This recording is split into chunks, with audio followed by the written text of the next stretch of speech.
Hello, everyone, and welcome back to Nightmare Narratives.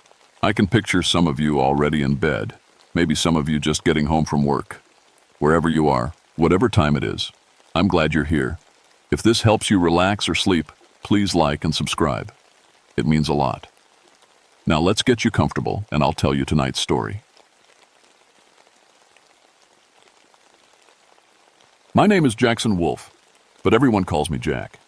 I've been a ranger in George Washington National Forest for 15 years now, and I thought I'd seen everything these Virginia mountains could throw at me. Bears, wild boar, the occasional mountain lion that wandered down from up north, even found a few illegal stills back in the deep woods where the old-timers still make their corn liquor. But nothing prepared me for what I found that August morning in 1977. The call came in at dawn. Family of campers up on Black Rock Ridge reported a bear attack. Their campsite was torn apart, they said, food scattered everywhere, tent shredded. The father, a man named Thompson, sounded shaken on the radio, said they barely made it to their truck in time. "Thing was huge," he kept saying. "Biggest damn bear I ever saw." I loaded my truck with the usual gear, tranquilizer gun, first aid kit, tracking equipment. The plan was simple: find the bear, assess if it was sick or just hungry from the drought we'd been having, then relocate it deeper into the forest. We'd had 6 weeks without rain, and the animals were getting desperate for food and water. The drive up to Black Rock Ridge took 2 hours on winding mountain roads. Pine trees pressed close on both sides, their needles brown and brittle from the heat. It was already 80 degrees at 7 in the morning, and the weatherman promised it would hit 95 again. When I finally reached the campsite, the first thing that hit me was the smell.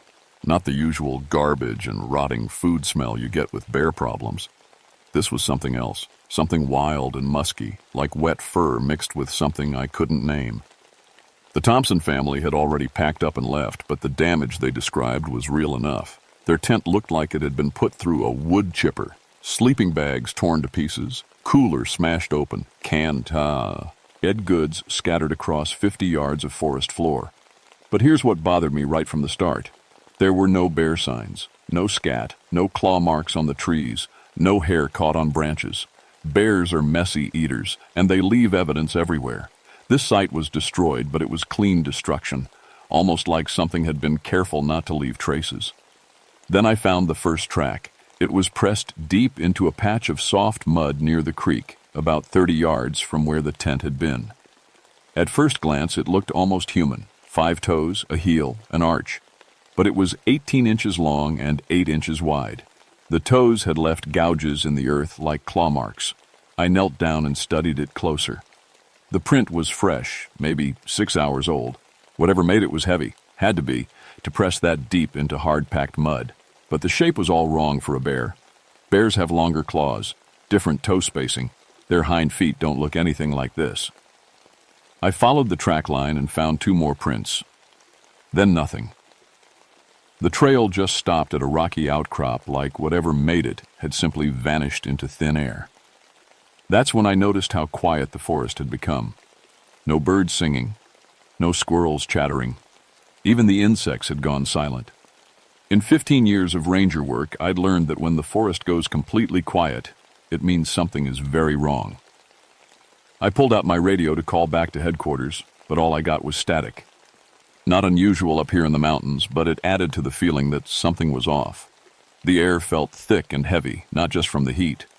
There was a pressure to it, like the moment before a thunderstorm, except the sky was clear.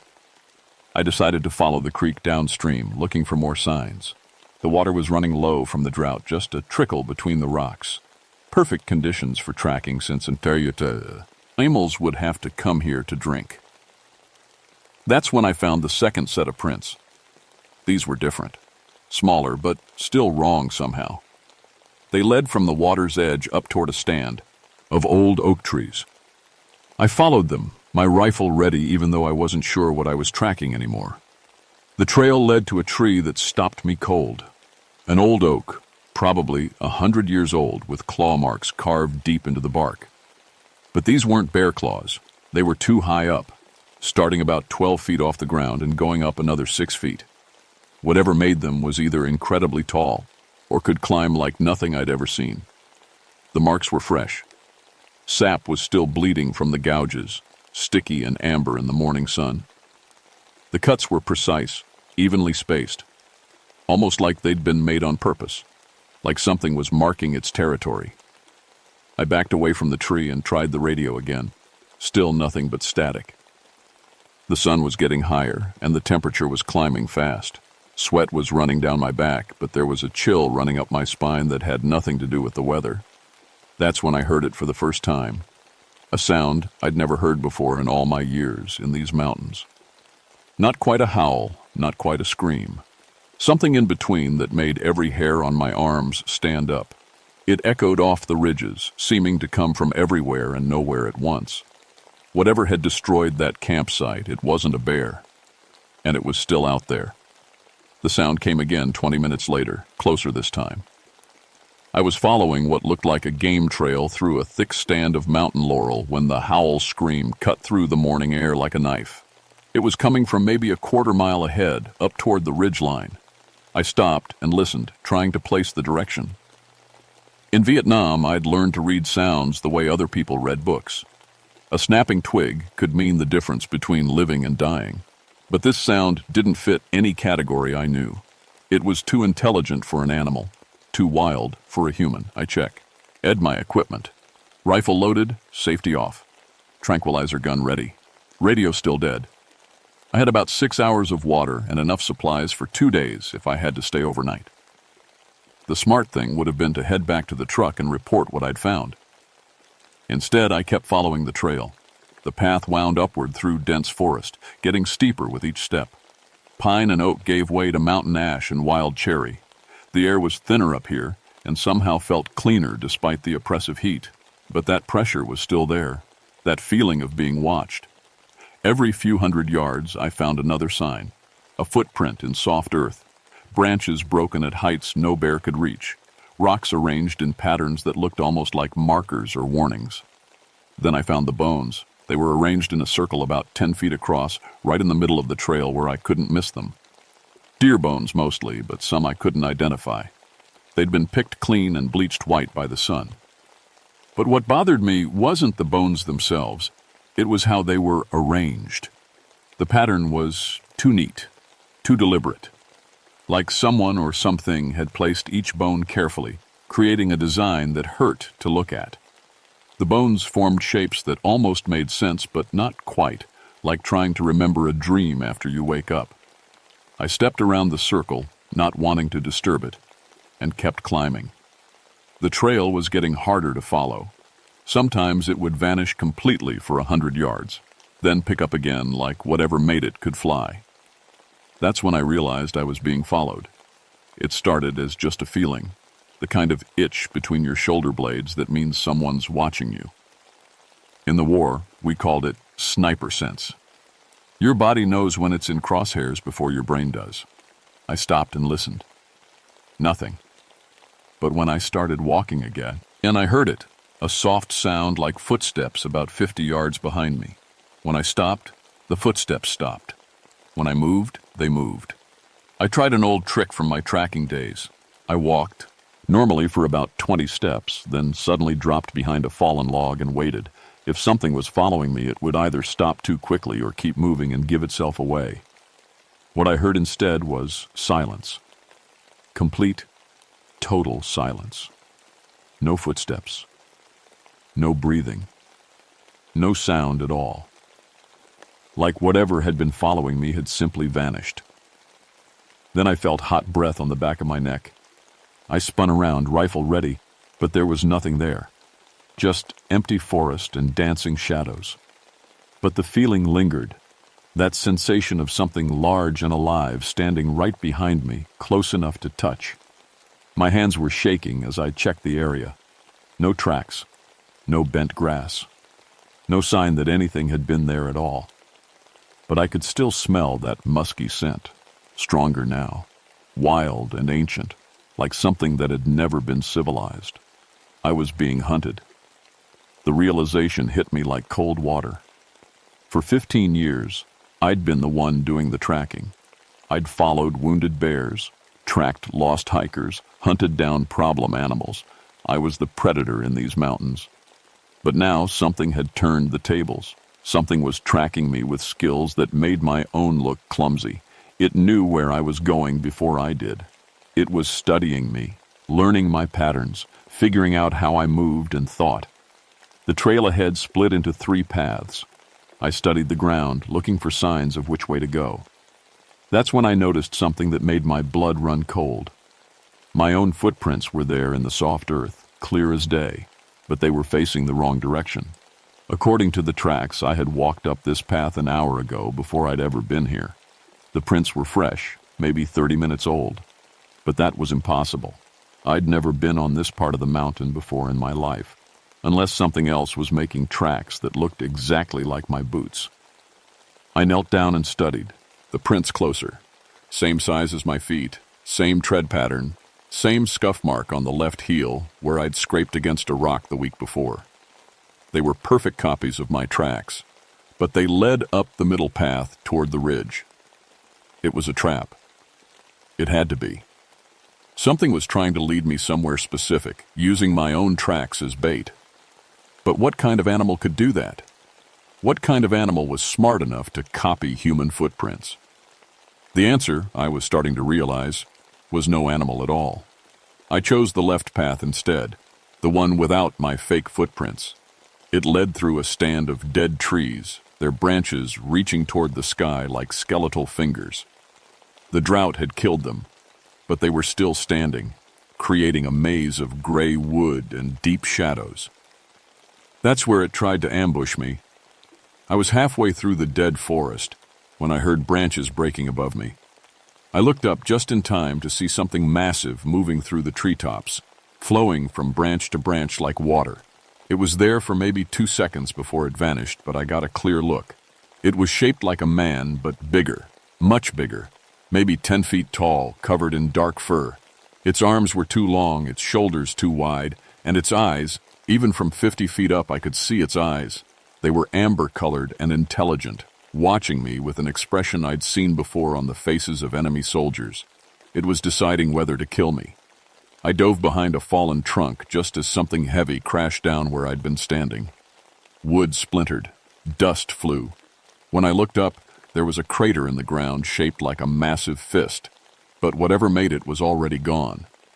The forest had gone completely silent again. Not even the sound of my own breathing seemed to carry.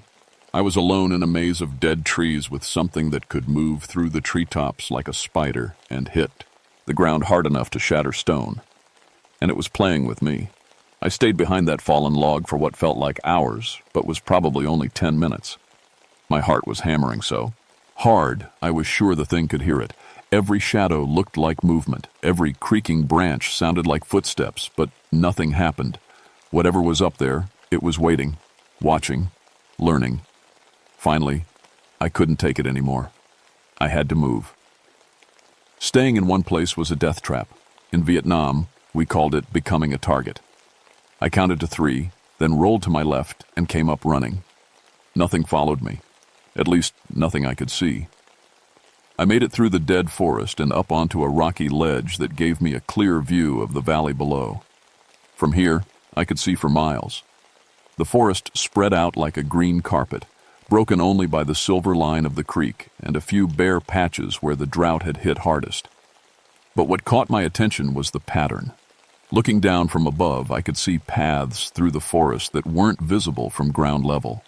They formed a rough circle maybe 5 miles across, with the spot where I was standing right in the center. It looked like a territory boundary, marked as clearly as if someone had drawn it on a map, and I was right in the middle of it. I pulled out my binoculars and scanned the tree line. At first, I didn't see anything unusual. Then something moved near the creek, about 2 miles south.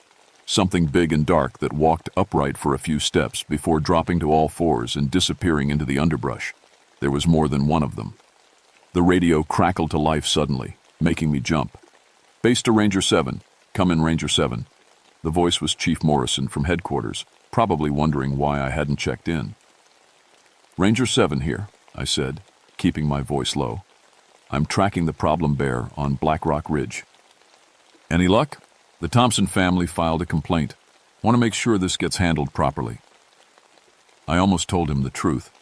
Almost said that there was no bear, that something else was living up here, something that shouldn't exist. But who would believe that? "Still tracking," I said instead. "Might need to stay overnight. Radio reception is spotty up here." "Copy that. Check in tomorrow morning. And Jack, be careful. Something's got the local folks spooked. We've had 3 more reports of unusual animal behavior in the past week." The radio went dead again.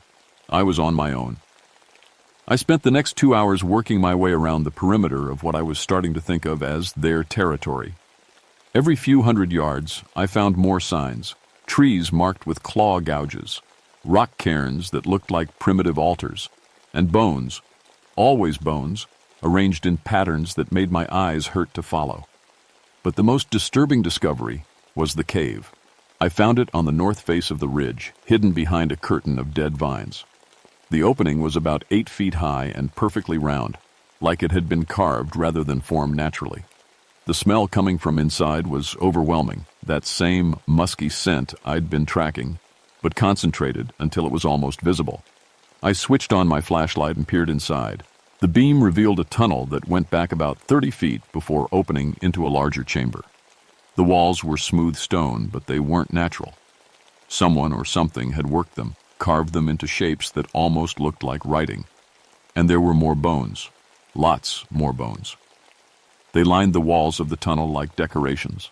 Some were old, bleached white and crumbling.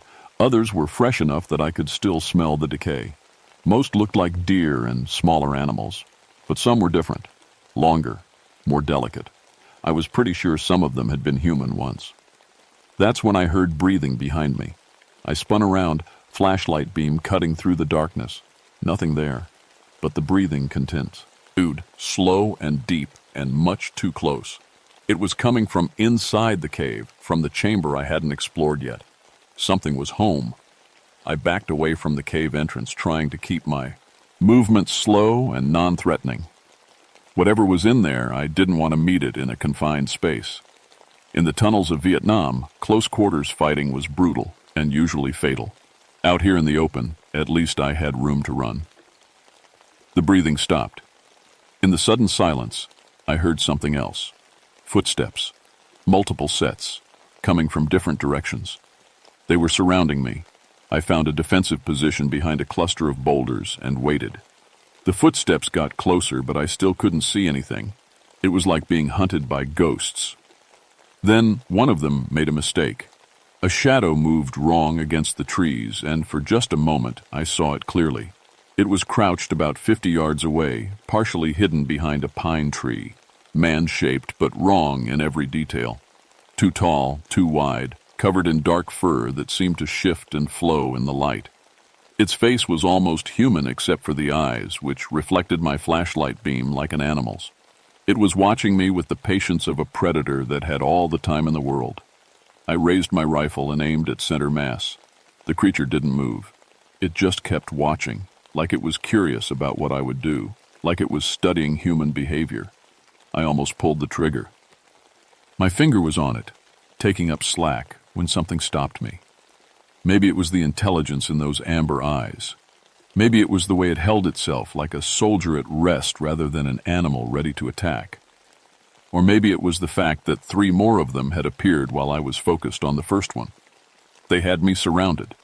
One to the north, one to the south, one to the east, and the original one to the west. All of them crouched and waiting, all of them watching me with those unsettling eyes. But none of them were attacking. "What do you want?" I said out loud, feeling foolish but desperate to break the tension. The yawn. To the west tilted its head, like it was considering the question. Then it stood up. Standing, it was at least 10 feet tall. Its arms hung almost to its knees, ending in hands that looked human, except for the claws.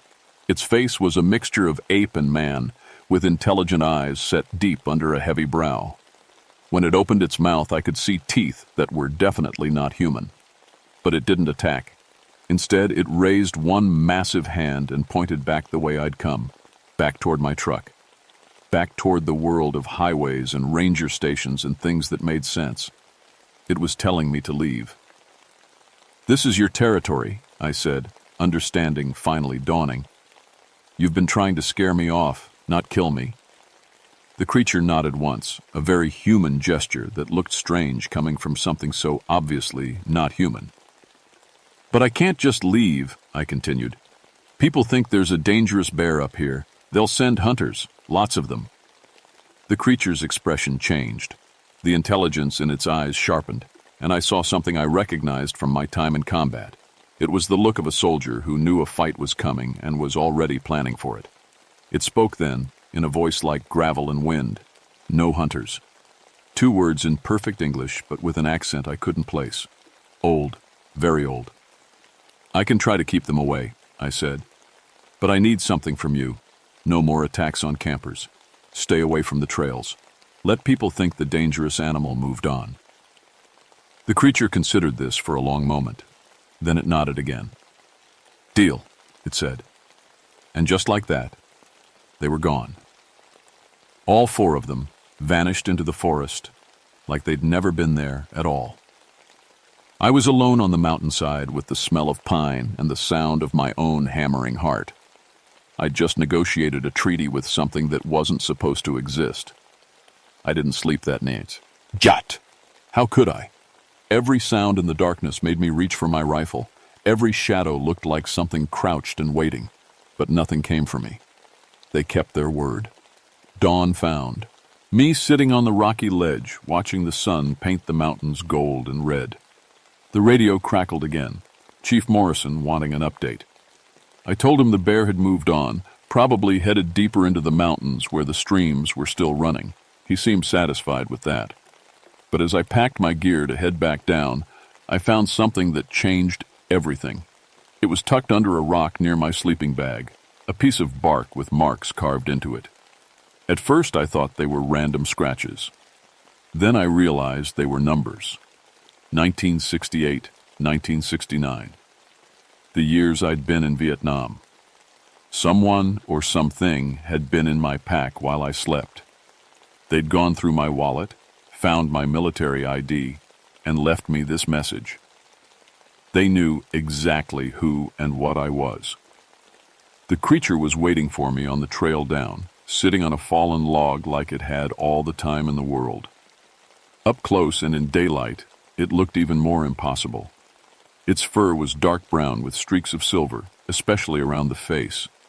Old scars crisscrossed its arms and chest, the kind of scars you get from fighting. You were a warrior, it said in that strange, gravelly voice. Not a question. Ranger, Army, long time ago. It nodded. I smell the killing on you. Old blood, far away. That shook me. I'd never heard anyone describe combat that way, but it was accurate. There was a smell to death that got into your clothes, your skin, your soul. Most people couldn't detect it. But this thing could. What are you? I asked. It considered the question for a long time. When it finally answered, the words came slowly, like it was translating from a language that had no human equivalent. Guardian, protector of the deep places. Your people call us many names. Sasquatch, Bigfoot, wild man of the woods. We are older than your words. How many of you are there? Few now, very few. Your kind spreads like fire. We retreat, add to smaller spaces, darker places. But this mountain is ours, has always been ours. I thought about the cave, the bone arrangements, the territorial markers. You've been here a long time. My grandfather's grandfather walked these ridges, and his before him.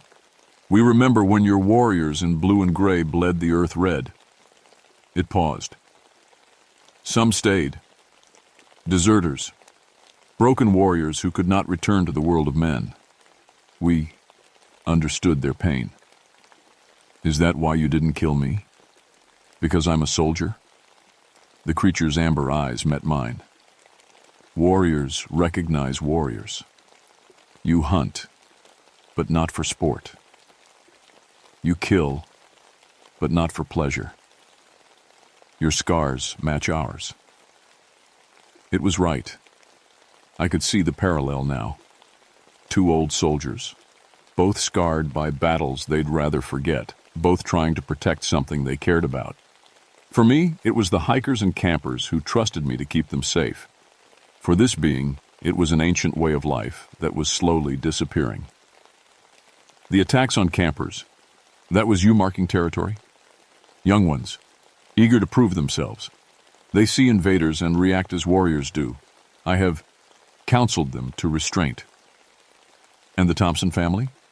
Frightened away, not harmed. But they brought loud noises, bright lights into the deep forest, disturbed sacred places. We responded, enthusiastically. I had to smile at that. Enthusiastically. That's one way to put it. Your people will come again, with guns, with dogs. When they do, some of my young warriors will not retreat. Blood will be spilled. Not if I can help it. I'll file reports saying the dangerous animal moved on. Keep the hunting parties away. But you have to help me. No more enthusiastic responses to campers. The creature stood, towering above me like a mountain come to life. This we can do, but there are conditions. Name them. The high places remain ours, past the stone markers, PP, as the bone circles. Your people may walk the low trails, follow the water. But the sacred caves, the old places where our ancestors rest, these are forbidden. Agreed. Anything else? You will not speak of us to others. Not truly. Let them think us legend, myth, imagination. This protects both our peoples. I thought about that. It made sense. If the world knew that creatures like this really existed, these mountains would be overrun with scientists, reporters, trophy hunters, and curiosity seekers. The delicate balance we'd just negotiated would be shattered in a week. Done, I said. But I need something too. If any of your people are injured, if you need medical supplies or help of any kind, find a way to contact me. I'll do what I can. The creature tilted its head, studying me. Why would you help us? Because I've spent 15 years in these mountains, and I've never seen anything like what you showed me yesterday. The way your people move through the forest, the way you understand the land. You belong here, maybe more than we do. For the first time, something that might have been a smile crossed the creature's features. You are a strange human, Ranger Jack. You're not exactly typical yourself. It laughed then, a sound like rocks falling down a mountainside. No, I suppose not. We shook hands, my small human hand engulfed by its massive clawed one. The grip was gentle but firm, the handshake of one professional to another. What should I call you? I asked. Ridge Walker, it said after a moment. I am the one who watches the boundaries. Well, Ridge Walker, I think we understand each other. Indeed. Until we meet again, warrior. And with that, it was gone. Not gradually, not step by step. It simply faded into the shadows between the trees, like it had never been there at all. I stood alone on the trail, wondering if I'd lost my mind. But the handshake had been real. The conversation had been real. And somewhere in the deep forest above me, an ancient intelligence was keeping watch over secrets that mankind wasn't ready to discover. I picked up my pack and headed down the mountain, already composing the report I would never file. That was 47 years ago. I'm 85 now, retired from the Forest Service for 2 decades, but I still live in the same small town at the base of Black Rock Ridge, and I still keep my promise to Ridge Walker. Over the years, there have been incidents, hikers who swear they saw something impossible in the deep woods. Campers who found their gear mysteriously moved during the night. Hunters who felt watched by invisible eyes and decided to try their luck on different mountains. Each time, I've done what I could. Filed reports about bear sightings in distant areas to draw attention away from the ridge. Talked to local newspapers about the importance of respecting wildlife habitat. Quietly suggested to over-eager investigators that their time might be better spent elsewhere. It hasn't always been easy. In 1983, a team of cryptozoologists from some university came through, asking questions about anomalous primate sightings in the area. I spent 3 weeks leading them to all the wrong places until they gave up and moved on. In 1995, a reality TV show wanted to film a Bigfoot hunt on the mountain. It took some creative bureaucracy, but I managed to get their permits tied up in red tape until they lost interest. The hardest part was in 2001, when my own nephew claimed he saw a 10-foot-tall ape man while hiking near the old Civil War sites. He was serious about organizing a search party until I convinced him that the combination of heat exhaustion and stress from his recent divorce had probably caused him to hallucinate. I hated lying to family. But some promises are more important than comfort. I've seen Ridgewalker 3 times since that first encounter. Once in 1989 when a forest fire threatened the high country, and I found him organizing his people to create fire breaks in strategic locations. Once in 2007 when I was tracking a lost child and found him gently guiding the little girl back toward the search area. And once last year when I hiked up to our original meeting place to leave some antibiotics I'd borrowed from the veterinary clinic. One of his people had been injured, probably by poachers' snares, and needed medical attention. Each time he greeted me like an old friend. We'd talk about changes in the forest, about the increasing number of visitors, about the challenges of protecting something precious in a world that values development over preservation. He's aged, as have I, but gracefully. The silver in his fur has spread, and he moves a little slower, but his amber eyes are still sharp with ancient intelligence. He's told me things over the years, about his people's history, their culture, their slow retreat from a world that no longer has room for mystery. There are fewer of them now than when we first met. Some have moved deeper into the wilderness, following game trails that lead to places no human has ever seen. Others have simply faded away, like old soldiers who decide they've fought long enough. But the young ones still patrol the boundaries, still watch over the sacred places, still honor the agreement we made all those years ago. The forest has changed too. Climate change has brought new weather patterns, new challenges. The drought that brought us together was nothing compared to what the mountains face now. Development pressure from the growing cities means more visitors, more traffic, more stress on the ecosystem that supports both human and non-human inhabitants. But somehow, the balance holds. The secret remains safe. I've never married, never had children of my own. Sometimes I wonder if that's because I've spent so much of my life protecting someone else's family. But I don't regret it. Some duties transcend personal happiness. My health is failing now. The doctors tell me I've got maybe 6 months, maybe a year if I'm lucky. But I'm not worried about dying. What worries me is what happens to the secret after I'm gone. That's why I'm writing this down. Not to break my promise, this account will remain sealed until long after anyone mentioned in it has passed on. But because someday, someone else may encounter what I encountered on Black Rock Ridge. Someone else may find themselves standing between two worlds, trying to protect something precious and ancient from a civilization that destroys what it doesn't understand. If you're that person, remember this. Not all monsters are evil. Not all mysteries need to be solved. And sometimes the most important thing a human being can do is simply know when to walk away. The forest keeps its secrets for good reasons. Our job isn't to expose them, but to make sure they remain secrets worth keeping. Last month, I hiked up to the ridge one final time. My legs aren't what they used to be, and the climb nearly killed me, but I needed to see the old places once more, to pay my respects to the guardian who trusted me with the greatest secret of my life. Ridgewalker was waiting for me at our usual spot, as if he'd known I was coming. We sat together on the fallen log where we'd first talked as equals, 2 old soldiers watching the sun set over the mountains we'd both sworn to protect.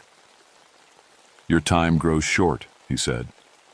It wasn't a question. "Yeah, few months maybe." "You have kept faith. This will be remembered. Will your people be all right after I'm gone?" Ridgewalker was quiet for a long time, watching shadows lengthen across the valley below. When he finally spoke, his voice carried the weight of countless years. "We endure.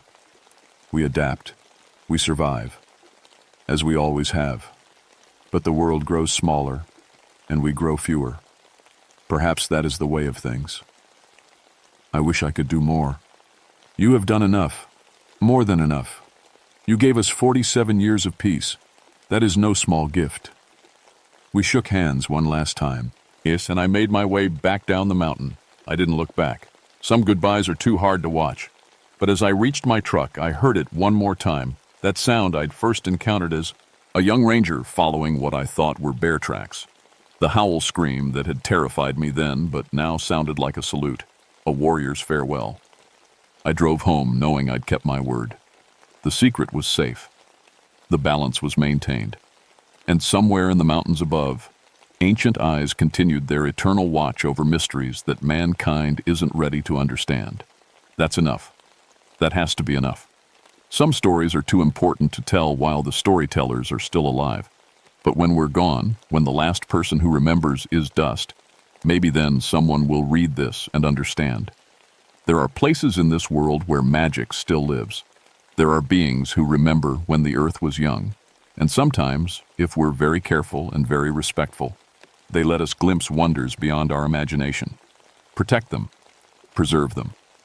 And above all, know when to keep your mouth shut and your promises sacred. The mountains are listening.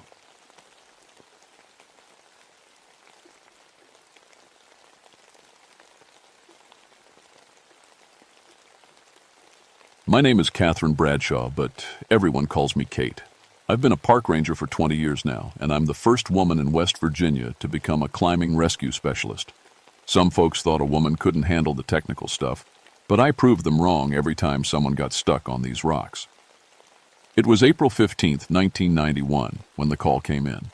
Spring climbing season had just started, and the weather was doing that crazy dance. It always does this time of year. Warm during the day, cold enough to freeze your breath at night. Perfect conditions for accidents.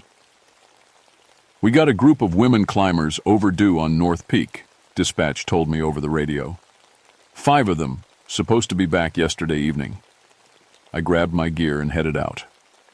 Seneca Rocks rises 900 feet straight up from the ground like 2 giant stone fingers pointing at the sky. The Seneca Indians used to say it was a sacred place. During World War II, the military trained soldiers to climb here, getting them ready for the mountains in Europe. Some of those boys never made it home. The locals have always told stories about the rocks. They say you can hear voices sometimes, echoing from inside the stone itself. Old-timers called them the Hollow Men, empty shells of people who got lost in the rocks and never found their way out. I always figured it was just talk meant to scare women away from climbing. Men didn't like the idea of us taking over their dangerous playground. But as I parked at the base of North Peak and looked up at those towering walls of sandstone, something felt wrong. The air was too still. No birds singing. Even the wind had stopped blowing through the pine trees. I shouldered my pack, 60 pounds of ropes, hardware, and medical supplies, and started the approach hike. The missing team was called the Iron Butterflies, led by a woman named Susan Drake, who'd served wives, and the Army before getting into climbing. Good climbers, all of them. Not the type to make stupid mistakes. The trail wound through thick forest before opening up at the base of the cliff. That's where I found their base camp, still set up, but abandoned. Sleeping bags scattered around, food left out. It looked like they'd left in a hurry. I studied the route they'd planned to climb, a technical multi-pitch line called Judgment Day. It goes straight up the main face for about 400 feet, with some tricky sections that require real skill. Their rack of climbing gear was missing from camp, which meant they'd taken it up with them. I started my ascent, following the bolts and fixed anchors that marked the route. The rock felt strange under my hands, warmer than it should be on a cool morning. By the second pitch, about 200 feet up, I found their first piece of abandoned gear. It was a camelot, a spring-loaded device that wedges into cracks to protect climbers from falls. But this one was cut clean through, not worn or broken from stress, cut, like someone had taken a knife to the metal cable. My heart started beating faster. I clipped into the anchor and looked around, calling out their names. "Susan! Jennifer, anyone up there? The only answer was my own voice echoing back from the rock face. That's when I noticed something impossible. The echo wasn't coming from across the valley like it should. It was coming from inside the rock itself, from somewhere behind the solid sandstone wall I was pressed against. I put my ear to the stone and listened. Faint voices, like people talking far away. But there was nothing behind this rock except more rock.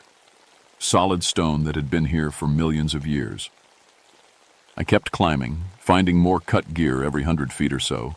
Ropes sliced through, hardware destroyed, like someone had systematically sabotaged everything the women had, placed for safety. At the top of the fourth pitch, I found something that made my blood run cold. Scratched into the rock face were words, "Help us, we're inside." The letters looked fresh, carved with a piece of climbing hardware. Below them were 5 names, the names of the missing climbers. I was 400 feet off the deck now, with storm clouds building to the west. The smart thing would have been to rappel down and call for backup. But those women were in trouble, and I was the only one who could help them. I pressed my hand against the rock where the message was carved. The stone felt hollow underneath, like there was empty space just inches below the surface. That was impossible. I'd studied the geology of Seneca rocks for years. It's solid Tuscarora sandstone, dense and compact. There shouldn't be any caves or hollow spaces. But as I kept my palm pressed to the rock, I could swear I felt something moving inside. A vibration, like someone walking around in there. Then I heard it clearly, a woman's voice, muffled but desperate. "Help us! We're trapped in here!" It was Susan Drake's voice. I was sure of it. I spent the next hour searching every crack and crevice, looking for some way into the rock face. The voices kept calling from inside, sometimes close, sometimes far away, like the women were moving around in there. But the stone stayed solid everywhere I touched it. Then, just as the first raindrops started to fall, I found it. A crack in the rock that looked normal from a distance, but when I got close, I could feel air moving through it. Cold air, with a smell like old basements and forgotten places. The crack was barely wide enough for my shoulders, but it seemed to go deeper than it should. I switched on my headlamp and squeezed inside. The passage opened up after about 10 feet, and I found myself in a space that shouldn't exist. I was standing in a cavern inside solid rock, with smooth walls that curved away beyond my light. The air was thick and still, and every sound echoed strangely. "Hello?" I called out. "Susan, can you hear me?" "We're here." The voice came from deeper in the cave. "Follow the passage to your left." I moved carefully, testing each step. The floor was smooth sandstone, but it felt wrong somehow. Too warm, too soft, like it was alive. My headlamp beam revealed a tunnel stretching ahead, perfectly carved through rock that should have been solid. 20 feet in, I found Jennifer Walsh. She was sitting against the cave wall, alive but wrong. Her skin was pale, almost gray, and her eyes were sunken deep in her skull. She looked up at me like she was having trouble focusing. "Jennifer? It's Kate Bradshaw, Park Service. I'm here to get you out." She smiled, but it was a tired, empty expression. "He found us yesterday. The Hollow Man. He said we could climb inside the rocks, see passages no one else had ever seen. It seemed amazing at first." "Who found you? Where are the others?" Jennifer pointed deeper into the cave. "They went further in. I tried to follow, but I got so tired. I can't seem to move much anymore." I knelt down next to her and checked her pulse. It was weak and slow, like her heart was barely pumping. Her skin was cold, despite the warm air in the cave. "We need to get you out of here," I said, helping her to her feet. But she was like dead weight, her muscles barely working. "I don't think I can make it," she whispered. "I feel so empty inside, like something's been taking pieces of me." That's when I saw him. A figure stepped out of the shadows at the far end of the tunnel. Tall, maybe 6 feet, wearing what looked like an old military uniform. But he was wrong in every way possible. His skin was the same gray-white color as limestone, and where his eyes should have been, there were just dark, empty holes. He moved without making any sound, like he was floating just above the ground. "Another climber," he said, and his voice sounded like wind through empty spaces. "You can join your friends. They're learning to become hollow, like us." I backed toward the entrance, half carrying Jennifer. "What do you want?" "Life," he said simply. "We gave ours to these rocks during the war, and now we need yours to keep existing. Your friends have been sharing theirs with us. Soon they'll be empty too, and they can stay here forever." More figures emerged from the shadows. All of them had that same hollow look, like they were just shells of people. Some wore military uniforms from the 1940s. Others had on climbing gear from different decades. All of them had those terrible empty eye sockets. I understood then. The WW2 training accidents, the climbers who'd disappeared over the years, they'd all ended up here, drained of whatever makes people alive, turned into these hollow things. "The others," I said, still backing away. "Where are they?" The first figure pointed down a passage I hadn't noticed before. "They're learning to let go. Soon they won't need their bodies anymore." I heard voices from that direction. Weak, tired voices calling for help. But between me and them stood at least 6 of these hollow men, and Jennifer was getting heavier in my arms with each step. I had to make a choice. Try to reach the others and probably get all of us killed, or get Jennifer out and come back with help. The hollow men started moving toward us, not fast, but with purpose. Their feet didn't make any sound on the rock floor, and the air around them felt cold and dead. I made the call. Survival first, rescue second. "Hold on," I whispered to Jennifer, and started dragging her toward the entrance crack. The hollow men followed, but they seemed to move slower near the opening, like they couldn't get too close to the outside world. I squeezed Jennifer through the crack first, then followed, my gear bag scraping against the stone walls. We made it out just as the storm hit for real. Rain pounded the rock face, and lightning lit up the valley below. I rappelled down with Jennifer, setting up a system to lower her safely even though she could barely. "Help!" By the time we reached the ground, she was unconscious. Her pulse was so weak I could barely find it. I got on the radio to call for a medical helicopter, but the storm was too bad for flying. We'd have to wait until morning. I made Jennifer as comfortable as I could in their abandoned tent, then sat in the rain and tried to figure out what I'd seen. Hollow spaces inside solid rock, empty-eyed figures that had once been human, a place where people could be drained of life itself. It sounded insane. But Jennifer was dying right in front of me, and 3 more women were still trapped in there with those things. I checked my gear and started planning. Whatever was happening in that rock, I was going back in, and this time, I was bringing everything I had. I waited until first light, when the storm had passed and Jennifer's breathing had steadied enough that I felt safe leaving her. The medical helicopter was still 2 hours out, but she was stable for now. Going back into the rock felt like walking toward my own grave. But Susan, Amy, and Lisa were still in there, and every hour I waited meant less chance of getting them out alive. This time, I brought everything. Extra headlamps, emergency food, water, first aid supplies, and every piece of climbing gear I had. If we were coming out, we'd need everything to work perfectly. The crack in the rock face looked different in the morning light. Smaller somehow, like it was trying to close up.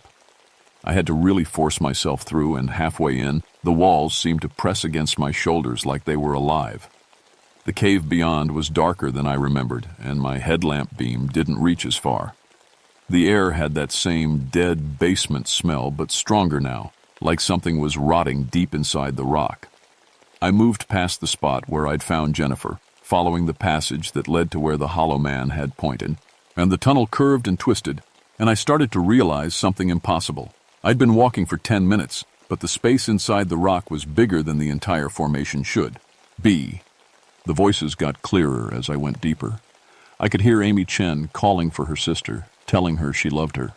Lisa Morgan was crying, saying she was sorry for something.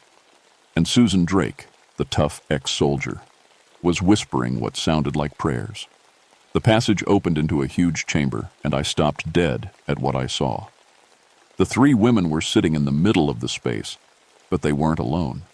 Hollow men surrounded them, 6 or 7 of the things, all reaching out with ghostly hands to touch the women's faces, their arms, anywhere skin was exposed. Where the hollow men touched them, the women's skin was turning the same gray-white color, and with each touch, the women seemed to deflate a little more, like something essential was being pulled out of them. "Susan!" I called out. She turned toward my voice, but her movements were slow and dreamlike. Half of her face had already gone gray, and one of her eyes was starting to look hollow and empty. "Kate," she whispered, "is that really you?" The hollow men noticed me then. They turned as one, their empty eye sockets somehow managing to stare right at me. The one in the old military uniform, their leader I guessed, smiled with lips that looked like dried leather. "You came back," he said. "Good. We have room for more." I pulled out my climbing rope and started setting up an anchor system on the chamber wall. "Let them go. You can have me instead." "Why choose?"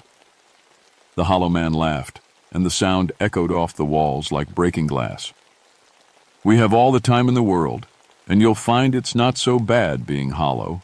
No pain, no fear, no worry about tomorrow." He was right about one thing. I was terrified. My hands were shaking as I clipped into my gear. But fear can be useful if you don't let it control you.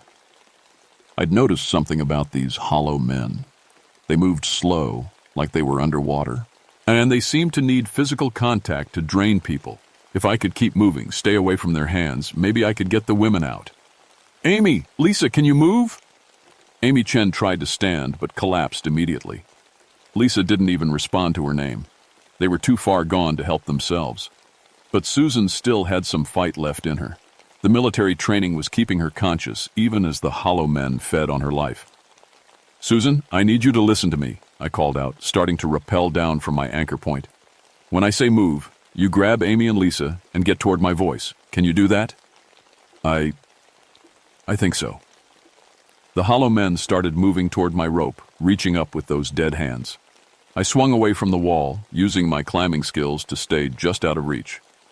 "Now, Susan, move!" Susan forced herself up, grabbed Amy under one arm and Lisa under the other, and started dragging them toward me. The hollow men turned to follow, but they were confused by having to choose between me and the women. That confusion saved us. I swung back to the wall and quickly set up a raising system, pulleys and mechanical advantage that would let me haul all 3 women up to my anchor point. It was risky with that much weight, but it was our only chance. "Clip into this," I said, dropping a harness down to Susan. "All 3 of you together." Susan managed to get herself and the others into the gear, but by then the hollow men had figured out what we were doing. They came at us fast, faster than I'd seen them move before, reaching with those draining hands. One of them grabbed my ankle just as I started to pull the women up. The cold hit me immediately. Not just temperature cold, but something deeper, like everything warm and alive inside me was being sucked out through that touch. I could feel my strength leaving, my thoughts getting fuzzy, but I'd spent 20 years building the muscle memory of climbing safety. Even as my mind started to go gray, my hands kept working the pulley system, hauling the women up inch by inch. The hollow man holding my ankle was pulling harder now, and I could see my own skin starting to turn that dead gray color. But I kept pulling on the rope, kept raising Susan and the others toward the tunnel entrance. "Let go of me," I whispered to the thing draining my life. "Take me, but let them get out first." The hollow man smiled. "Noble, but unnecessary. You'll all stay here with us. Forever." That's when Susan surprised everyone. Even half-drained, even with her skin turning gray and one eye going hollow, she still had soldier instincts. As I raised her up toward the tunnel, she pulled out a piece of climbing hardware, a heavy steel piton, and drove it straight into the hollow man's skull. The thing let go of my ankle and staggered backward, its empty eye sockets somehow managing to look shocked. Black liquid oozed from the hole Susan had made, and for a moment it looked almost hurt. "They can be damaged," Susan called down to me. "Hit them hard enough and they feel it." I didn't need to be told twice. I pulled out my ice axe and started swinging at any hollow man that got close, aiming for their heads and the places where their hearts should have been. They didn't like that at all. The whole chamber filled with their screaming, a sound like wind through empty houses, like the cry of something that had never been truly alive. But my strength was coming back now that they weren't touching me. The color was returning to my skin, and my thoughts were clearing up. I got Susan, Amy, and Lisa to the tunnel entrance, but they were in bad shape. Amy was unconscious, Lisa was barely breathing, and Susan was fighting to stay awake with half her life force drained away. We had to get out of the hollow spaces and back to the real world. But the hollow men weren't done with us yet. The tunnel back to the surface felt different now. Longer, twisting in directions that shouldn't have been possible. Inside the rock formation, my headlamp showed passages branching off in every direction, like the stone itself was growing new hollow spaces to trap us. I was carrying Amy, with Susan helping to support Lisa, and we were moving too slowly. Behind us, I could hear the hollow men following, their voices echoing through the tunnels like a cold wind. "The passage is changing," Susan said, her voice barely a whisper. "It's not the same way you came in." She was right. The tunnel we'd entered through was gone, replaced by 3 different passages that all looked wrong somehow. Too smooth, too warm, too much like the inside of something alive. "Which way?" I asked. But Susan was fading fast. The effort of fighting the hollow men had used up what little strength she had left. I chose the middle passage, hoping my sense of direction was still working. But after 5 minutes of walking, I realized we were going deeper into the rock, not up toward the surface. That's when I heard Jennifer's voice. "Kate, this way!" I turned around and saw her standing at the mouth of one of the other passages, but she looked different. Her skin had that same gray tint as the hollow men, and her eyes were starting to look empty. "Jennifer, how did you get back in here?" "I never left," she said, and smiled sadly. "I've been here all along. The thing you brought down from the rock face, that was just an empty shell. I'm still trapped in here with them." My heart sank. If Jennifer was still here, then what had I rescued? What was lying unconscious in the tent at base camp? "Don't listen to her," Susan whispered urgently. "It's one of them. They can look like us now." But Jennifer stepped closer, and I could see something in her face that looked real, looked human. "Kate, listen to me. There's only one way out of here, but it'll cost you everything you've worked for." "What do you mean?" "Your climbing gear," she said. "Every piece of it. The hollow men are bound to this rock by metal, the pitons and bolts that were driven into the stone over the years, all the hardware that's been left behind by climbers. They feed through the metal, use it to create these spaces inside the rock." I looked down at my gear. Thousands of dollars worth of specialized equipment that I'd collected over 20 years of climbing. Cams and nuts, pitons and carabiners, ice axes and pulleys. It was my career, my identity, my way of saving people. "If you leave all of it here," Jennifer continued, "if you break the metal connections they use, the hollow spaces will collapse. They'll be trapped forever, and you can get out through the original crack in the rock face. But without the gear, I can't get these women down the cliff safely. You'll have to free climb. No ropes, no protection, just you and the rock." It was insane. Free climbing with 3 badly injured people would be suicide. But staying here meant all of us would end up hollow and empty, feeding the things in the rock for the rest of eternity. The voices of the hollow men were getting closer. I could see their shapes moving in the darkness behind us, reaching out with those life-draining hands. I made the decision. "Help me," I told Susan. "We need to get every piece of metal off our bodies." Working together, we stripped off all our climbing hardware. Carabiners, cams, nuts, pitons. Everything metal went into a pile in the center of the passage. My ice axe, my rescue pulleys, even the metal buckles on our harnesses. "Now what?" Susan asked. Jennifer smiled, and for a moment she looked like her old self again. "Now you destroy it. Break the connections." I picked up my ice axe one last time and started smashing the pile of gear. Each impact sent shockwaves through the rock around us, and I could hear the hollow men screaming in pain or rage from somewhere in the darkness. The metal sparked and twisted as I destroyed 20 years of careful collecting. Every piece had a story. The first cam I'd ever bought, the pitons that had saved my life on a rescue in 1987, the carabiners my mentor had given me when I became a ranger. But with each piece I broke, the hollow spaces around us shuddered and started to collapse. The smooth walls cracked and crumbled, and cool, fresh air began to flow through the passages. "It's working," Susan said. "I can see daylight." The original crack in the rock face had opened up again, wider than before. Beyond it, I could see the cliff face and the valley below. But the hollow men weren't giving up. They rushed at us in a final, desperate attack, trying to drain enough life force to keep their spaces from collapsing completely. I grabbed Amy and Lisa, with Susan supporting herself between us, and we ran for the opening. My destroyed gear scattered behind us, and the screaming of the hollow men filled the air like breaking glass. We squeezed through the crack just as the hollow spaces collapsed completely. The rock face shuddered and groaned, and I heard a sound like a great door slamming shut forever. Then we were outside, clinging to the cliff face 400 feet above the ground with no gear, no ropes, and 3 injured women who could barely move. It was time to find out if 20 years of climbing experience could substitute for equipment. Free climbing down 400 feet of vertical rock with 3 injured people should have been impossible. But sometimes impossible is just another word for necessary.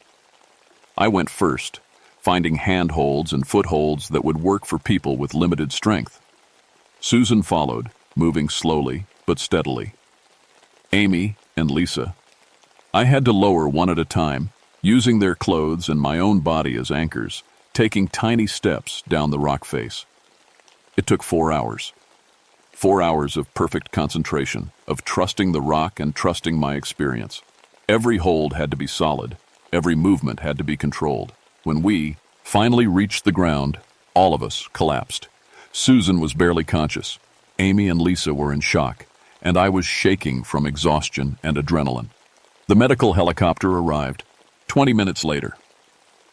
They found Jennifer at base camp, still unconscious but alive.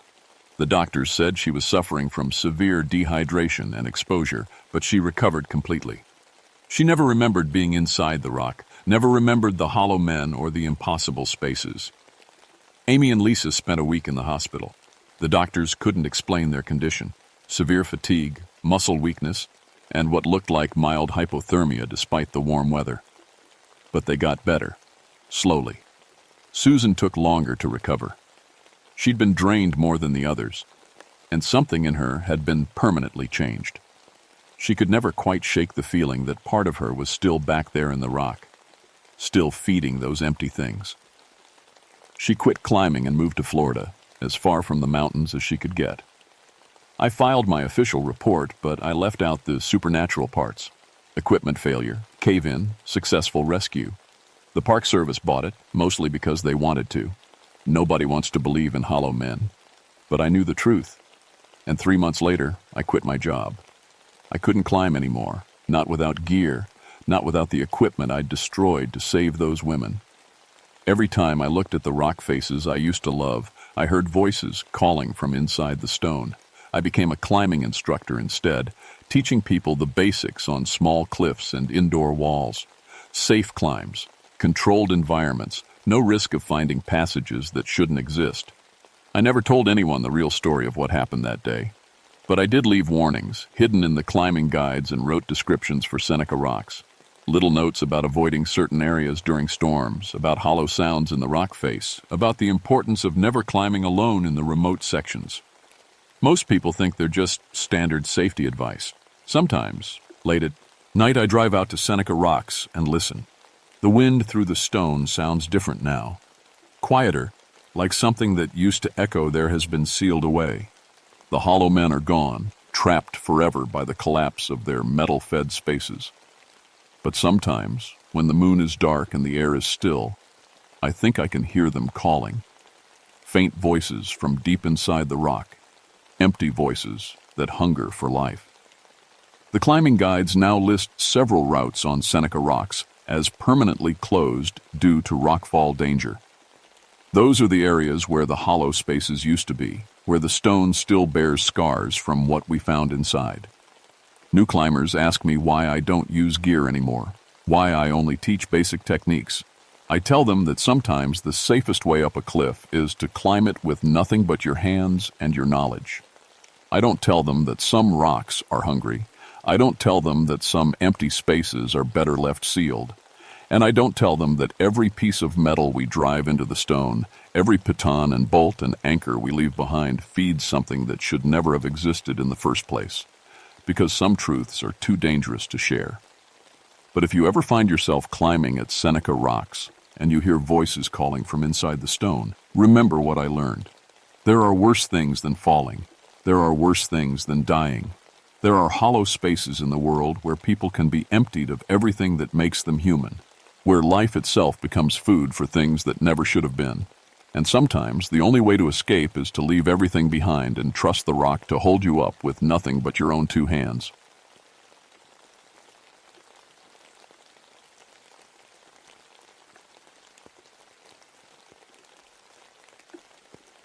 My name is Joseph Whitehorse, but everyone calls me Joe. I've been a ranger in the Monongahela National Forest for 8 years now, and at 29, I'm the youngest head ranger this district has ever had. People say I got the job because I'm half Cherokee, half Scots-Irish, like the government needed someone who could talk to both worlds. Maybe they're right, but I earned my place here. The Forest Service sent me to protect the old Cherokee sites scattered through these West Virginia mountains. Sacred burial mounds, ceremonial grounds, places my great-grandmother used to tell stories about before she died, places that most people, including me, figured were just old legends. I grew up hearing those stories, but I also went to college, got a degree in forestry management. I believed in science, in facts you could measure and prove. Skinwalker legends belonged in the Southwest, not in Appalachian mountains. That's what I told myself anyway. September 1969 was when everything changed. The leaves were just starting to turn, painting the mountains in shades of red and gold. Nights were getting crisp, maybe 40 degrees, while the days stayed warm around 70. Perfect weather for hiking, perfect visibility, perfect conditions for the archaeological team that was coming to dig up our sacred sites. Dr. Richard Blackwood had gotten a federal permit to excavate 3 Cherokee burial mounds up in the high country. The government said I had to escort them, make sure they respected the cultural stuff, like having one mixed-blood ranger could somehow make grave robbing okay. I was checking the sites 2 days before the team arrived when I found the first signs of trouble. Someone had been up there already. The protective barriers around the largest mound were broken, and the earth looked disturbed. Not by machines or official digging. This was rough work, done by hand-eye, in the dark. Strange patterns were scratched into the trees around the site. Not Cherokee symbols, but something else. Something that made my skin crawl just looking at it. The air smelled wrong, too. Like dead leaves and smoke mixed together, even though there was no fire anywhere nearby. I found footprints in the soft earth. Human prints going to the mound, but the ones leaving looked different. Longer. Wider. The toes seemed stretched out, like someone had been walking on their hands and feet instead of standing upright. That night, I called Thomas Sequoia, an elder from the Cherokee Nation who sometimes consulted with the Forest Service. He was 72 and still sharp as a knife. "Joe," he said after I described what I'd found, "you need to be very careful up there. Some medicine is meant to stay buried. When people dig up sacred things for the wrong reasons, they can wake up things that should stay sleeping." "Come on, Thomas," I said. "You don't really believe in that old stuff, do you?" There was a long pause. "Your great-grandmother believed. She taught you the protection songs when you were little, didn't she? Maybe you should remember them." I hung up thinking Thomas was getting old, letting superstition cloud his judgment. But that night, I dreamed about my great-grandmother's voice singing in Cherokee, words I hadn't heard in 20 years, but somehow still remembered. The archaeological team arrived on a Tuesday morning. Dr. Blackwood was a thin man in his 40s, with pale skin and intense eyes. He had 3 people with him, Lisa Chen, a graduate student who couldn't have been older than 24, Frank Morrison, their equipment manager, and Janet Wells, a photographer documenting the dig. "Ranger Whitehorse," Dr. Blackwood said, shaking my hand. "I understand you'll be monitoring our work to ensure cultural sensitivity. I want you to know we take these matters very seriously." He seemed sincere enough, but there was something in his eyes that reminded me of the scratches I'd found on the trees. Something hungry. We hiked up to the burial sites the next morning. The team set up their equipment while I explained the cultural significance of what they were about to disturb. Dr. Blackwood listened politely, but I could tell he was more interested in what might be buried than in what it meant to my people. "These mounds date back at least 300 years, I told them. "They were built by Cherokee families to honor their ancestors. In our tradition, disturbing them brings bad luck," Dr. Blackwood finished with a smile.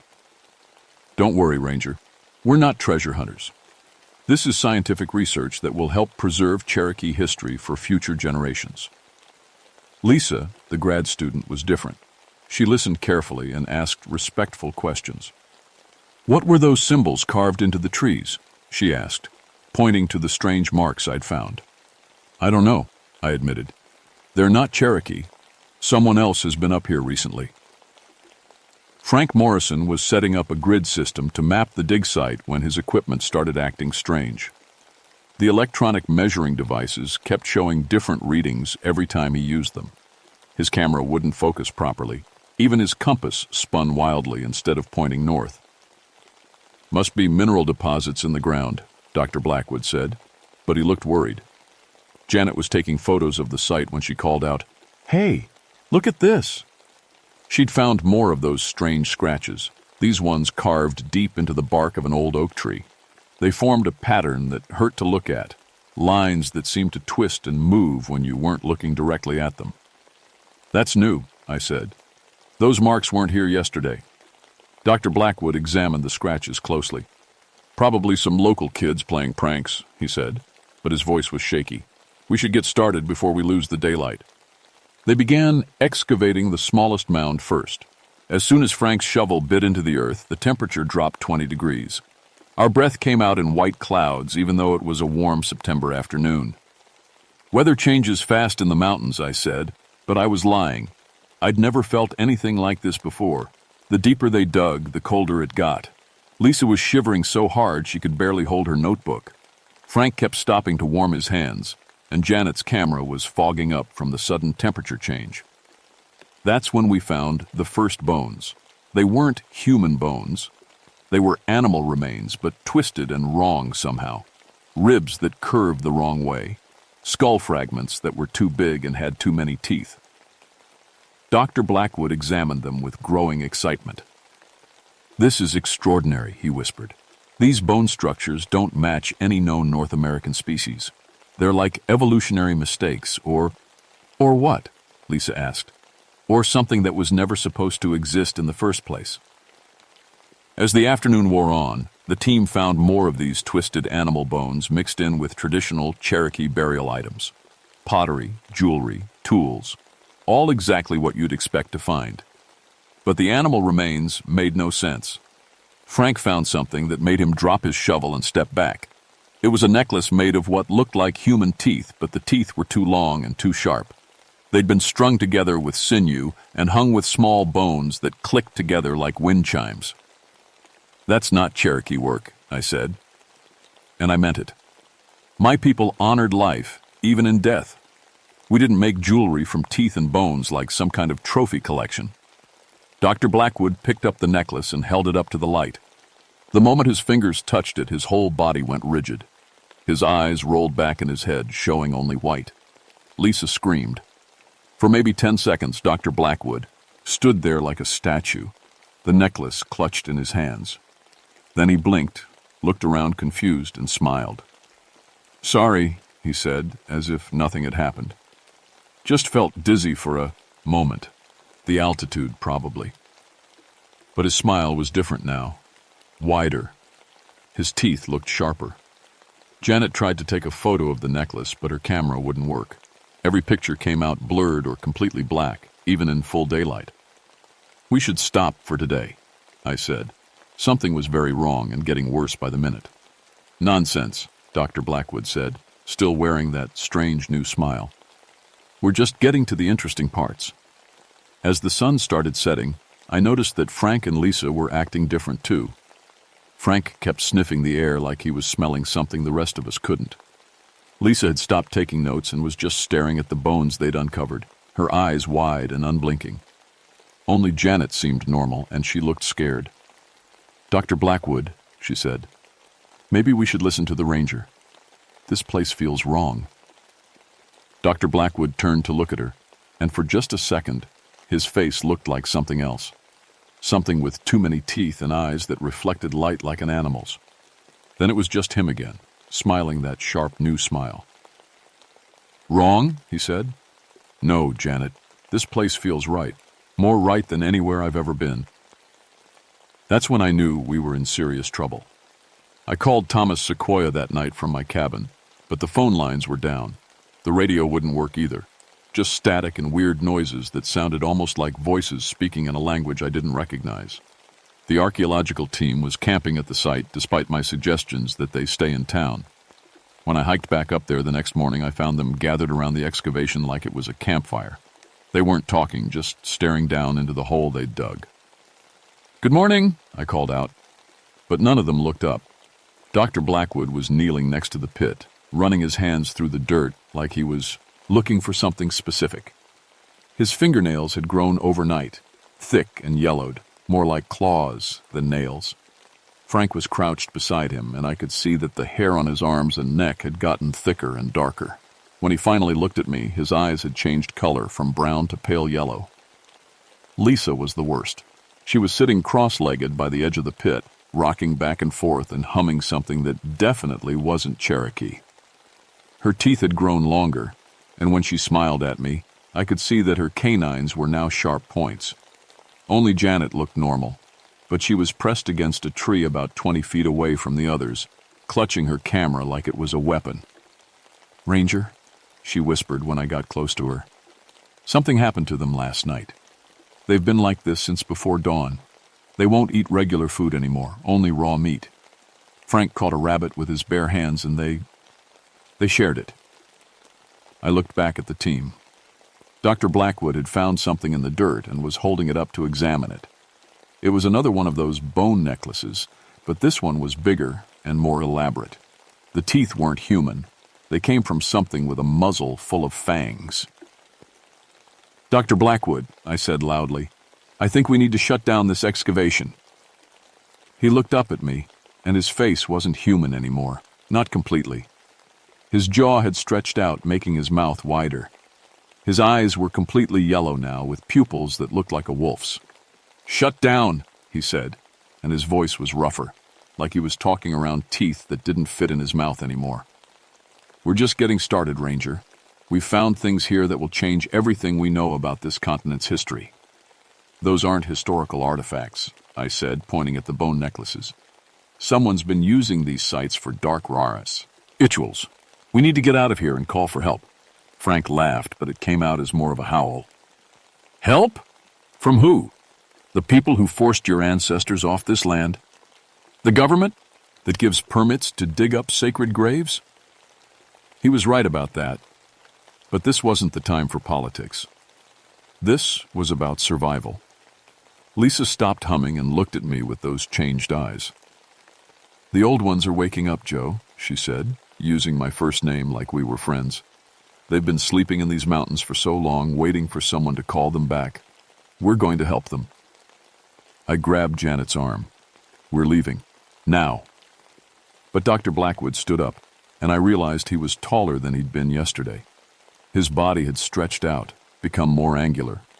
His clothes were tight in some places and loose in others, like his skeleton had rearranged itself overnight. "No one leaves," he said. "Not until we finish what we started." That's when Janet and I ran. We made it maybe half a mile down the mountain before we heard them coming after us. But they weren't running on two legs anymore. I could hear 4 sets of paws hitting the ground, closing the distance fast. "The old ranger station," I gasped to Janet. There's an emergency radio there." We ran harder than I'd ever run in my life, crashing through underbrush and leaping over fallen logs. Behind us, something howled, a sound that was part human scream and part wolf call. The station was an old stone building left over from the 1940s. I still had a key, and we got inside just as three shapes burst out of the tree line behind us. In the fading daylight, I could see what the archaeological team had become. They were still partly human, but they moved on all fours now. Their spines had curved, their arms and legs had lengthened, and their faces had pushed forward into something like muzzles. They were covered in thick, dark fur, but they still wore the torn remains of their clothes. Dr. Blackwood was the largest. He stood up on his hind legs and looked at the station door, his yellow eyes gleaming wit with intelligence that was definitely still human. "Come out, Joe," he called, and his voice was a mix of his old professor tone and a wolf's growl. "We want to show you something wonderful, something your ancestors understood before the white man's Christianity poisoned their minds." The emergency radio was dead. So was the backup radio. Even my truck wouldn't start. The engine turned over but immediately died, like something was interfering with the electrical system. We were trapped. Janet was hyperventilating in the corner. "What are they?" she whispered. I thought about my great-grandmother's stories, about Thomas Sequoia's warnings, about the bone necklaces and the strange symbols carved into the trees. "Skinwalkers," I said. "But not the kind from Navajo legends. Someone's been using Cherokee sacred sites to create something else, something wrong." Through the windows, we could see them circling the building. They were testing the walls, looking for weak spots. Frank had found a loose board and was working at it with claws that had replaced his fingernails. "The old Cherokee stories," I told Janet, trying to remember everything my great-grandmother had taught me. "They say there are people who trade their humanity for power, who use sacred medicine for evil purposes. They become something that's neither human nor animal, but something in between." "How do we stop them?" Janet asked. I wished I knew. We barricaded ourselves in the station for 3 hours while they circled outside. Sometimes they would scratch at the walls or call to us in voices that were still partly human. Dr. Blackwood kept trying to convince us to come out, promising to show us the truth about your heritage, Joe. Around midnight, they went quiet. Janet and I sat in the darkness, afraid to use the flashlight in case it attracted their attention. "Maybe they left," Janet whispered. "That's Wilco." And we heard the truck. Someone was driving up the mountain road, engine growling as it climbed the steep grade. Headlights swept across the windows of the station, and I heard a truck door slam. "Hello?" a voice called out. "Anyone up here? I'm looking for the archaeological dig site." I recognized the voice. It was Raymond Pike, a local collector who bought and sold Indian artifacts. Most of what he dealt in was legal tourist stuff, but Thomas Sequoia had always suspected Pike was involved in black market sales of sacred items. "Over here," Dr. Blackwood's voice answered from the darkness. But it sounded human again, normal and concerned. "Thank goodness you're here. We've had an accident. Some of our team are injured." I heard footsteps crunching across the clearing. Janet grabbed my arm. "That's him," I whispered. "Pike's the one who's been stealing artifacts and conducting those rituals. He's turning people into skinwalkers." Through a crack in the boarded window, I could see Pike walking toward where Dr. Blackwood was standing. In the moonlight, Blackwood looked completely human again. No stretched limbs, no wolf features, just a normal, middle-aged professor in torn clothes. "Mr. Pike," Blackwood said warmly, "I'm so glad you could make it. Have you brought the additional items we discussed?" Pike was carrying a leather bag that clinked when he walked. "Everything you asked for," he said. "Bone whistles, shell gorgets, and 3 more of the transformation necklaces. With these, you'll be able to change a dozen more people by the full moon." "Excellent," Dr. Blackwood said. But as he spoke, his form began to shift again. His shadow on the ground was growing longer and more distorted. Pike didn't seem to notice. He was too excited about the money he was going to make. "I've got buyers lined up in 3 states for whatever artifacts you dig up. And once we have more of these creatures, we can expand the operation." "Indeed," Blackwood growled, and his voice was getting rougher again. "Though I'm afraid our partnership is about to change." That is when Pike realized something was wrong. He looked up at Blackwood and saw what I was seeing through the window. A man-thing with yellow eyes and too many teeth, standing on legs that bent the wrong way. Pike tried to run, but Frank and Lisa came out of the darkness on either side of him. They were fully transformed now, moving on all fours with fluid grace that was beautiful and terrifying. Pike screamed and dropped his bag. Sacred items scattered across the ground. Necklaces, carved bones, stone tools that gleamed with their own inner light. "You see," Dr. Blackwood said, his words slurring as his mouth changed shape, "we don't need partners anymore. We need food." What happened next was too horrible to describe in detail. Pike had created monsters, and now those monsters were finishing what he started. His screams echoed off the mountains for maybe 2 minutes, then cut off abruptly. But Pike's death broke something. The sacred items he'd been carrying weren't corrupted like the bone necklaces. They were real Cherokee artifacts, blessed by medicine men and charged with protective power. When they hit the ground and scattered, they began to glow with soft white light.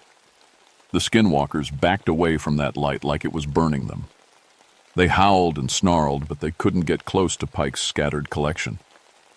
I knew what I had to do.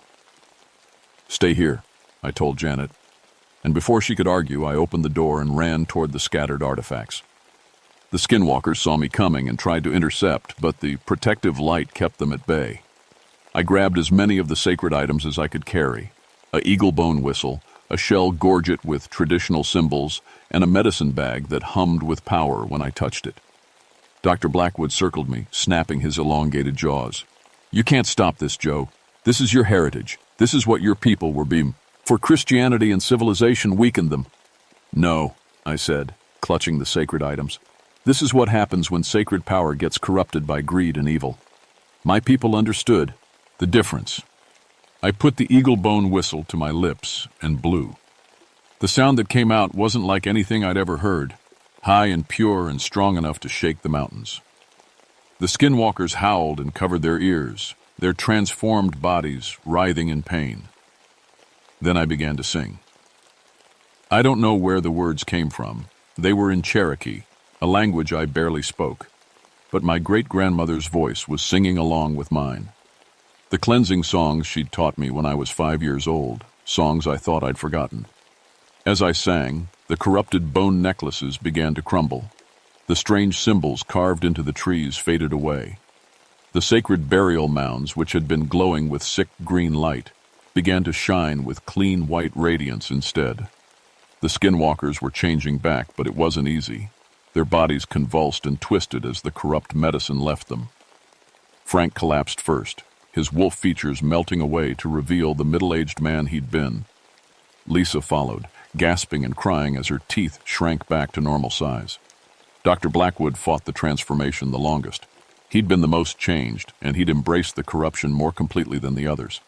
But finally, even he fell to his knees as the protective songs stripped away the dark power that had transformed him. When it was over, 3 exhausted human beings lay unconscious in the clearing. The sacred burial sites were glowing with clean light that gradually faded to normal darkness. And Raymond Pike was dead, killed by the monsters he'd created. I helped Janet gather up the scattered artifacts while we waited for the others to wake up. Most of Pike's collection would have to go back to the Cherokee Nation, where it belonged. "What happens now?" Janet asked. I looked up at the burial mounds, which finally felt peaceful again. "Now I do my job properly," I said. "Protect these sites like I should have been doing all along." Dr. Blackwood and his team didn't remember much about their transformation. The official report said they'd suffered from food poisoning that caused hallucinations and disorientation. Janet's photographs had all come out blank or blurred, so there was no evidence of what had really happened. Pike's death was ruled an animal attack. The coroner found wolf tracks around his body, which was technically true, even if those wolves used to be archaeologists. The excavation permits were permanently revoked. I convinced the Forest Service to classify the Cherokee sites as restricted areas, off-limits to researchers and tourists alike. New federal laws were passed to protect native burial grounds from unauthorized excavation. Lisa Chen left graduate school and moved to California. She sent me a letter 6 months later saying she'd started having dreams in languages she didn't recognize, and that she felt drawn to visit Cherokee communities in North Carolina. I wrote back encouraging her to follow that instinct. Frank Morrison took a job with the national parks in Alaska, as far from burial mounds as he could get. He called me once to ask if I thought the change had been permanent. I told him that some experiences mark you forever, but that wasn't necessarily a bad thing. Dr. Blackwood resigned from the university and disappeared. I heard rumors that he'd joined a monastery in Tibet, seeking some kind of spiritual redemption. I hoped that was true. Janet Wells published a book about the ethics of archaeological research, though she never mentioned what had really happened in West Virginia. We stayed in touch, and she sometimes visited the forest to take photographs of wildlife and landscapes instead of burial sites. As for me, I embraced my role as cultural liaison and site guardian. I started working more closely with the Cherokee Nation, learning about traditional medicines and protective ceremonies. Thomas Sequoia became my teacher, sharing knowledge that my great-grandmother would have been proud to see passed down. I never married, never had children. The mountains and the sacred sites became my family. I learned to speak Cherokee fluently, to perform the old ceremonies properly, and to recognize the signs when dark medicine was being worked in the forest. Because it wasn't over, evil like Pikes doesn't just disappear. Every few years I'd find evidence of someone trying to steal artifacts or conduct unauthorized rituals on sacred ground. Sometimes they were treasure hunters who didn't know what they were messing with. Sometimes they were people who knew exactly what they were doing. I stopped them all. The Forest Service eventually made me a director of cultural preservation for the entire region. I trained other rangers in recognizing the signs of spiritual disturbance, though I never told them the complete truth about what those signs meant. Some knowledge is too dangerous to share widely. On clear nights when the moon is full and the autumn air is crisp, I still patrol the burial sites. I carry the eagle bone whistle Pike had stolen, along with other sacred items that the Cherokee Nation entrusted to my care. The sites stay quiet now, protected by both federal law and traditional medicine. But sometimes, when the wind is just right, I can hear voices in the darkness. Not threatening voices, but grateful ones. The spirits of my ancestors, finally able to rest in peace. And sometimes I hear my great-grandmother's voice among them, singing the old songs that kept the darkness at bay. The skinwalkers are gone, but the sacred places remain. And as long as I draw breath, I'll make sure they stay protected, no matter what comes out of the shadows looking for power it was never meant to have. Some bridges between worlds should never be crossed, but someone has to guard the crossing, just in case. That someone is me.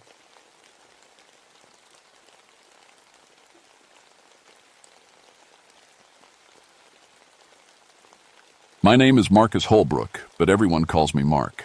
I've been a park ranger for 16 years now, and I've seen plenty of things in the wilderness that would make most folks nervous. Bears, mountain lions, lost hikers who barely made it out alive. But nothing, and I mean nothing, prepared me for what happened at Dolly Sods in July of 1975. I was leading a Boy Scout troop on what should have been a routine week-long camping trip. 12 boys, ages 11 to 16, all eager to test their wilderness skills in one of West Virginia's most beautiful places. Dolly Sods sits high up on a plateau, all open meadows and rocky outcrops with views that stretch for miles. It's isolated, 30 miles of wilderness with no roads, no facilities, nothing but nature. The boys were a good mix. Tim Anderson, our Eagle Scout candidate at 16, knew his stuff and helped keep the younger kids in line. Dave Thompson and Sean O'Connor were experienced campers, always ready for adventure. Then we had the nervous ones like Bobby Martinez, just 12 and on his first real wilderness trip. His mom had packed enough supplies for a month. "Mr. Holbrook, are there really bears out here?" Bobby asked as we set up our first camp near Bear Rocks. The evening sun was painting the meadow golden, and a cool breeze carried the smell of pine and wild grass. "Sure are," I said, checking his tent stakes. "But they're more afraid of you than you are them. That's why we hang our food up high and keep a clean camp." The area had history. During World War II, the military used these mountains for artillery training. Sometimes hikers still found old shell casings or bits of metal. I always warned the boys to never touch anything suspicious. That first night, we sat around our campfire sharing stories. The older boys told ghost tales that made the younger ones scoot closer to the flames. I was about to suggest we turn in when we heard it. A howl from somewhere out in the darkness. It wasn't like any coyote or wolf I'd ever heard. It started low, almost human-sounding, then rose to a wild cry that seemed to echo from the rocks themselves. The boys went quiet. "What was that?" Jimmy Holcomb whispered. "Just a coyote," I said, but something about the sound bothered me. It had too much intelligence in it. They've been moving back into these mountains, nothing to worry about. But as we banked the fire and headed to our tents, I couldn't shake the feeling that something had been watching us from the tree line. The hair on my neck stood up, the way it does when you know you're being hunted. The boys settled into their tents, whispering and giggling the way kids do when they're excited and a little scared. I lay in my sleeping bag, listening to the night sounds.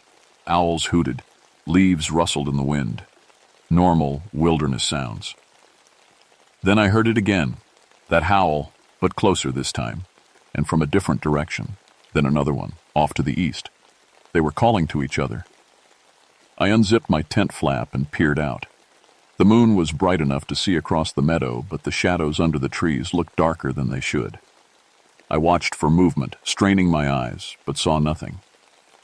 Just coyotes, I told myself, maybe a small pack. I dealt with problem animals before, but deep down I knew this was different. In all my years in the wilderness, I'd never heard anything that sounded quite like that. There was something wrong with those howls, something that made every instinct I'd developed scream danger. I checked my watch. 11:30 p.m. The boys had finally gone quiet. I decided to stay awake a while longer, just to be safe. As a scout leader and park ranger, these kids were my responsibility. Their parents trusted me to bring them home safe. The howls continued to. Throughout the night, always moving, always from different spots around our camp. Like they were circling us. But every time I looked out, I saw nothing but empty meadow and dark trees. Morning couldn't come fast enough. Dawn broke clear and cool, with mist rising from the valleys below. I was up early, starting breakfast and trying to shake off the unease from the night before. The boys emerged from their tents one by one, stretching and yawning. "Did you guys hear those coyotes last night?" Dave Thompson asked, rolling up his sleeping bag. "They sounded weird," said Alex Rivera, our quiet artist, who noticed everything. "Like they were trying to talk or something." "All animals communicate," I said, stirring oatmeal over the camp stove. "Coyotes are especially smart. They coordinate their hunts with calls." But as the boys ate breakfast, I walked the perimeter of our camp. What I found made my blood run cold. Tracks, big ones. They looked like wolf prints, but larger than any wolf I'd ever seen. 5 inches across, with claw marks deep in the soft earth. But here's what really bothered me. Some of the prints showed what looked like thumb marks, like whatever made them had opposable thumbs. I knelt down, studying the clearest print. No question about it. This thing had hands as well as paws. The print was fresh, maybe from just before dawn. "Find something interesting, Mr. Holbrook?" Tim Anderson appeared beside me. As our oldest scout, he'd been helping me keep watch on the younger boys. "Just checking for animal sign," I said, standing up. "Good practice for your tracking merit badge." Tim studied the prints, and I saw his face change. He was smart enough to see what I was seeing. "Those aren't from any normal animal," he whispered. "Let's keep this between us for now," I said. "No need to scare the younger kids." We broke camp and started hiking deeper into the wilderness. I'd planned a route that would take us through some of the most beautiful parts of Dolly Sods. Rocky outcrops with amazing views, hidden waterfalls, meadows full of wildflowers. Ed, educational and fun. But as we hiked, I kept finding more tracks. Always the same. Too big, too intelligent looking with those disturbing thumb marks. Whatever was making them was following us. Around noon, we stopped for lunch near a small creek. The boys were having a great time splashing in the water and exploring the rocks. I was checking our map when Bobby Martinez came running up to me, his face pale. "Mr. Holbrook, there's something in the trees watching us." I looked where he was pointing, across the creek to a thick stand of pines. The shadows were deep, but I couldn't see anything. "What did it look like?" I asked. "Big, really big, like a person, but wrong. It had yellow eyes." Some of the other boys had gathered around, curious. "Bobby's seeing things," Randy Pierce said with a laugh. Randy was 14, old enough to act tough, but young enough to still be scared. "Probably just a tree stump." "I know what I saw," Bobby said, but his voice shook. I studied the tree line carefully. No movement, no sounds except the normal forest noises. But something felt wrong. The birds had gone quiet. "Let's pack up and move on," I said. "We want to reach our next campsite before evening." As we gathered our gear, I heard a stick break in the forest across the creek. Then another. Something large was moving through the trees, keeping pace with us but staying hidden. We hiked for another 3 hours, and I kept hearing sounds from the forest. Branches breaking, leaves rustling when there was no wind, and sometimes, just at the edge of hearing, a low growling sound. The boys were starting to notice too. They stayed closer together, talked less, kept looking over their shoulders. Even the older ones were getting nervous. We set up our second camp in a small clearing surrounded by tall pines. I picked the spot carefully, good sight lines, open ground, only one way in or out. If something wanted to approach us, I'd see it coming. As the sun went down, we built our fire bigger than usual. The boys helped gather extra wood without me asking. They could feel it. Too, we were being watched. "Mr. Holbrook," Kevin Liu, one of our youngest scouts, tugged on my sleeve. "Are we safe out here?" I looked down at his worried face, then at all the boys gathered around the fire. They trusted me to protect them. Their parents had trusted me to bring them home. "We're safe," I said. "That's what we're here for, to learn how to take care of ourselves in the wilderness. And we're doing this together, as a team." But even as I spoke those reassuring words, I caught movement in the trees behind Kevin. Something large and dark, there for just a second before it melted back into the shadows. We were definitely being hunted, and whatever was out there was smart enough to stay just out of sight, patient enough to follow us all day, and big enough to leave those massive tracks. As the fire crackled and the boys told stories, I made my decision. Tomorrow we were changing course, heading back toward the main trails where there were other hikers and rangers. We'd cut the trip short, but as those familiar howls started up again in the darkness around us, closer now, more of them, calling back and forth like they were planning something, I wondered if we'd waited too long. The hunt was just beginning. The third morning started wrong. I woke up before dawn to check on the boys, and Bobby Martinez wasn't in his tent. "Bobby!" I called out, trying to keep my voice calm. The other boys were stirring now, unzipping their sleeping bags. "He's probably just using the bathroom," Tim said, but I could hear the worry in his voice. We searched the entire campsite. No Bobby, no sign of a struggle. His sleeping bag was neat, like he'd gotten up quietly and just walked away. But Bobby was scared of the dark. He'd never leave camp alone. Then Sean O'Connor, who'd been checking the edge of camp, called out, "Mr. Holbrook, you need to see this." More tracks, lots of them. Hay circled our entire campsite, and they were fresh. Whatever had made them had been watching us all night, walking around and around our tents while we slept. But the worst part was what we found 20 yards into the forest. Bobby's sneaker sitting upright on a fallen log like someone had placed it there carefully. There were dark stains on the ground nearby. "Where's Bobby?" Jimmy Holcomb asked, his voice small and scared. I stared at that sneaker, my mind racing. No animal would remove a shoe so neatly. This was deliberate. Planned. "We're breaking camp right now," I said. "Everyone pack up. We're heading back." "But what about Bobby?" Dave Thompson asked. I looked at 11 scared faces, boys who'd trusted me to keep them safe. How do you tell kids that their friend is probably dead? How do you explain that something inhuman had taken him? We'll send help back for Bobby, I said. Right now I need to get you boys to safety. We packed quickly, everyone working with desperate efficiency. But as we prepared to leave, I heard something that made my blood freeze. From deep in the forest came a sound like laughter, if laughter could be made by something that wasn't quite human. The boys heard it too. Alex started crying quietly. Kevin grabbed onto Tim's arm and wouldn't let go. "What is that?" Randy whispered. I didn't answer because I didn't know. But whatever had Bobby was enjoying this. It was playing with us. We started hiking fast, following the trail back toward civilization. But within an hour, I knew we were in serious trouble. The sounds were following us, breaking branches, rustling leaves, and occasionally that horrible, not quite human laughter. And the tracks were everywhere now. Dozens of them, all around us, like a pack was herding us along the trail. "Mr. Holbrook?" Tim jogged up beside me. "Are those wolves?" I looked where he was pointing. Through the trees, I could see shapes moving parallel to our trail. They were big, bigger than any wolf should be. And they walked wrong, sometimes on four legs, sometimes upright like people. "The boy's moving," I told Tim. "Stay together. Don't let anyone fall behind." But it was too late for that. As we rounded a bend in the trail, Pete Walsh, my 19-year-old assistant leader, suddenly stopped. "Where's Randy?" he asked. We counted heads. 10 boys. Randy Pierce was gone.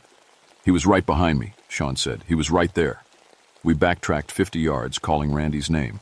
Nothing. It was like he'd just vanished from the middle of our group. Then we heard screaming from somewhere off the trail. Randy's voice, high and terrified, calling for help. But the sound was moving away from us, deeper into the wilderness. "We have to help him!" Dave started toward the sound, but I grabbed his arm. "No, we stay together." The words felt like poison in my mouth, but I couldn't risk losing more boys. "Everyone hold hands. No one lets go." The screaming continued for maybe 2 minutes, then cut off suddenly.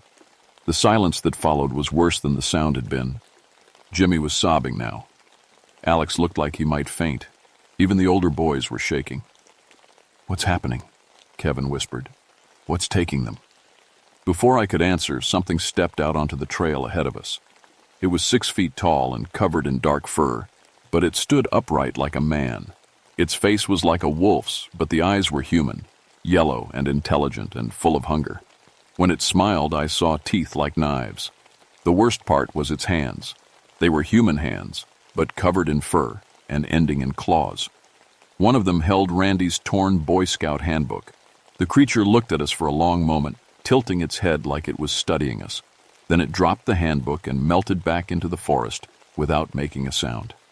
"Did you see that?" Dave breathed. I had seen it. We all had.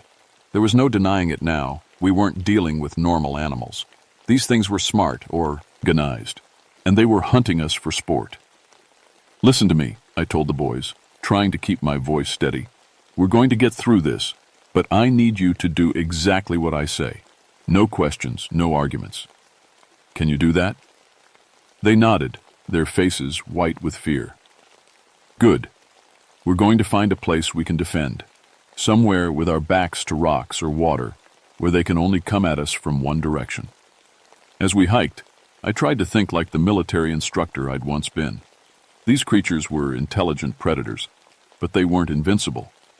They'd taken Bobby and Randy when the boys were alone or separated from the group. They seemed to prefer picking off the weak or isolated, which meant they were testing us, seeing how we'd react, learning our weaknesses. The question was, what would they do when they got tired of playing? I had a feeling we were about to find out. We found our defensive position just as the sun was setting, a natural bowl in the rocks with steep walls on 3 sides and only one narrow entrance. I set the boys to work gathering firewood and rocks while I tried to figure out how to keep 9 kids alive against a pack of supernatural predators. "Mr. Holbrook," Tim approached me as I checked my equipment. "Those things, they're not natural, are they?" I looked at him, 16 years old, Eagle Scout material, trying so hard to be brave for the younger boys. He deserved the truth. "No," I said quietly. They're not. Then what are they? Before I could answer, we heard them coming. Howls echoed from all around us, but these weren't the distant calls from the past 2 nights. These were close, and they were different, more like war cries than animal sounds. Everyone into the center, I shouted. Form a circle, backs together. The boys moved fast, grabbing the rocks we'd gathered and clustering around our small fire. I could see shape, as moving in the darkness beyond the entrance to our rocky shelter, tall shadows that walked sometimes on 2 legs, sometimes 4. Then they stepped into our firelight, and I got my first good look at what we were facing. 7 of them, all about 6 feet tall, covered in dark fur but standing upright like men. Their faces were wolf-like but too intelligent, too human in the eyes. And their hands, always those horrible human hands with claws instead of fingernails. But the worst part was their leader. He was bigger than the others, with gray fur and scars across his muzzle. Around his neck hung dog tags, military identification from the Civil War era. As I stared at those tags, pieces clicked together in my mind. The military history of this area, stories I'd heard from old-timers about soldiers who'd deserted during the war and hidden in these mountains, local legends about men who'd turned to cannibalism to survive and been cursed for it. You know what we are, the leader spoke, and his voice was like gravel mixed with growling. We can smell the understanding on you, soldier. I stepped forward, putting myself between the creatures and the boys. What do you want? What we've always wanted. Fresh meat. Young meat. He smiled, showing those knife-like teeth. Your cubs will feed us well. Over my dead body. That can be arranged. The leader gestured to his pack. We could take them all right now. But where's the sport in that? We prefer the hunt. The fear. It makes the meat taste better. Behind me, I heard Jimmy whimpering. Sean was trying to comfort Kevin, who was crying silently. These were good boys, brave boys, but they were just kids facing something out of nightmares. I'll make you a deal, I said. Single combat. Me against you. If I win, you let the boys go. The creature laughed, a sound like breaking glass. And if you lose, then you get what you want anyway. The pack leader studied me with those yellow eyes. You interest me, soldier. Most humans beg or run. You offer to fight. He nodded slowly. Very well. But when you fall, we too. Take them one at a time, slowly. I handed my flashlight to Tim. Whatever happens, you boys stay together. You help each other. That's what scouts do. The creature stepped into the circle of firelight, and I saw him clearly for the first time. He was massive, not just tall, but built like he'd been designed for killing. His claws were longer than my fingers, his teeth designed for tearing flesh. But I'd been in the military. I'd trained boys like these for years, and I wasn't about to let a pack of monsters hurt kids on my watch. The fight was vicious and fast. The creature was stronger than any human, faster than should be possible. His claws raked across my chest, tearing through my shirt and into the skin beneath. I rolled away, grabbing a thick branch from our woodpile. He lunged at me again, and I swung the branch like a baseball bat. It connected with his skull with a crack like breaking bone. He staggered, snarling, yellow blood dripping from his muzzle. "Behind you!" Tim shouted. I spun just in time to see another creature leaping at my back. I dove sideways, but claws raked across my shoulder, spinning me around. The pack was cheating, but then again they were monsters. "That's not fair," Dave shouted, and before I could stop him, he hurled a sharp rock at the creature that had attacked me. It hit the thing in the side, making it howl in pain and anger. Suddenly, all the boys were fighting. Sean threw rocks with deadly accuracy. Alex used his scout knife to stab at any creature that got too close. Even little Kevin was swinging a heavy stick, tears streaming down his face but refusing to give up. The creatures seemed confused by this. They were used to picking off isolated prey, not facing organized resistance. For a moment, the pack hesitated. That's when I made my move. I grabbed the burning end of a branch from our fire and drove it into the pack leader's chow. "Esteti," he screamed, a sound that was part howl, part human agony. and stumbled backward. "Fire!" I shouted to the boys. "They don't like fire." We grabbed burning branches and formed a circle, backs together, flames held outward. The creatures circled us, snarling, but they kept their distance from the fire. "You cannot burn forever," the pack leader said, clutching the wound in his chest. "We can wait." But as dawn approached, something strange happened. The creatures began to look transparent, like they were fading away. "Sunrise," the leader snarled. "But we'll return tomorrow night, and the next. We have all the time in the world." "No," I said, understanding flooding through me. "You don't. You're tied to this place, aren't you? Cursed to stay in these mountains forever." The creature's eyes flashed with rage, and I knew I was right. As the first rays of sunlight hit the rocks above us, the pack melted away like shadows, leaving only the smell of wet fur and old blood. We were alive. Hurt, terrified, but alive. We made it back to the ranger station by noon, 9 boys who'd left as children and returned as something else. I told the other rangers we'd had a wildlife encounter, a bear attack that had claimed 2 scouts. The boys backed up my story without being asked. Some truths are too big for official reports. Bobby Martinez and Randy Pierce were listed as missing, presumed dead due to exposure and animal attacks. Search teams found some torn clothing and enough blood to make the story believable. The boys' families grieved their sons, never knowing the real horror of what had happened. But the surviving boys knew. We all carried that knowledge like a weight in our chests. Tim Anderson went on to become an Eagle Scout and later a Marine officer. He wrote to me years later, saying the leadership skills he'd learned that night had served him well in combat. "Some fears you never forget," he wrote, "but some courage you never lose either." Dave Thompson became a teacher, working with at-risk kids in inner cities. Sean O'Connor joined the Park Service, just like me. Jimmy Holcomb surprised everyone by becoming a counselor who specialized in helping children deal with trauma. They all grew up to be good men, strong men who helped others face their fears. What happened to us in those mountains had marked them, but it hadn't broken them. As for me, I quietly recommended that dolly sods be restricted for youth groups under 18.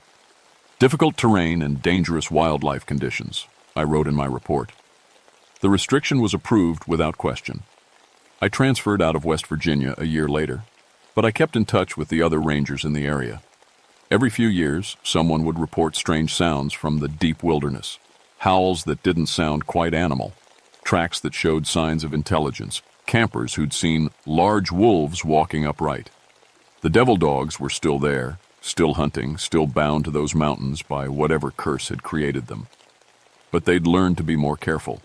No more groups disappearing. Just single hikers now and then, people who'd wandered too far from the marked trails. I retired from the Park Service in 1995, but I still get letters from the boys, men now, with families of their own. Every July, around the anniversary, they write to tell me how they're doing. We don't talk about what happened directly, but we don't need to. We all remember. Last month, I got a letter from Kevin Liu, now a successful doctor in California. His son had just joined Boy Scouts and wanted to go on a wilderness camping trip. Kevin was asking for advice about safe places to take a group of kids. I wrote back with a list of beautiful camping spots in California and Colorado, places with good trails, clear water, and helpful rangers. Safe places where the only monsters are the ones in stories told around campfires. But I also included a warning. The same one I give to every parent who asks, Rust your instincts. If something feels wrong, if the woods go too quiet, if your kids report seeing things that shouldn't be there, get out. Get out fast and don't look back. Because sometimes the old stories are true. Sometimes there really are monsters in the deep woods, things that hunt in the darkness between the trees.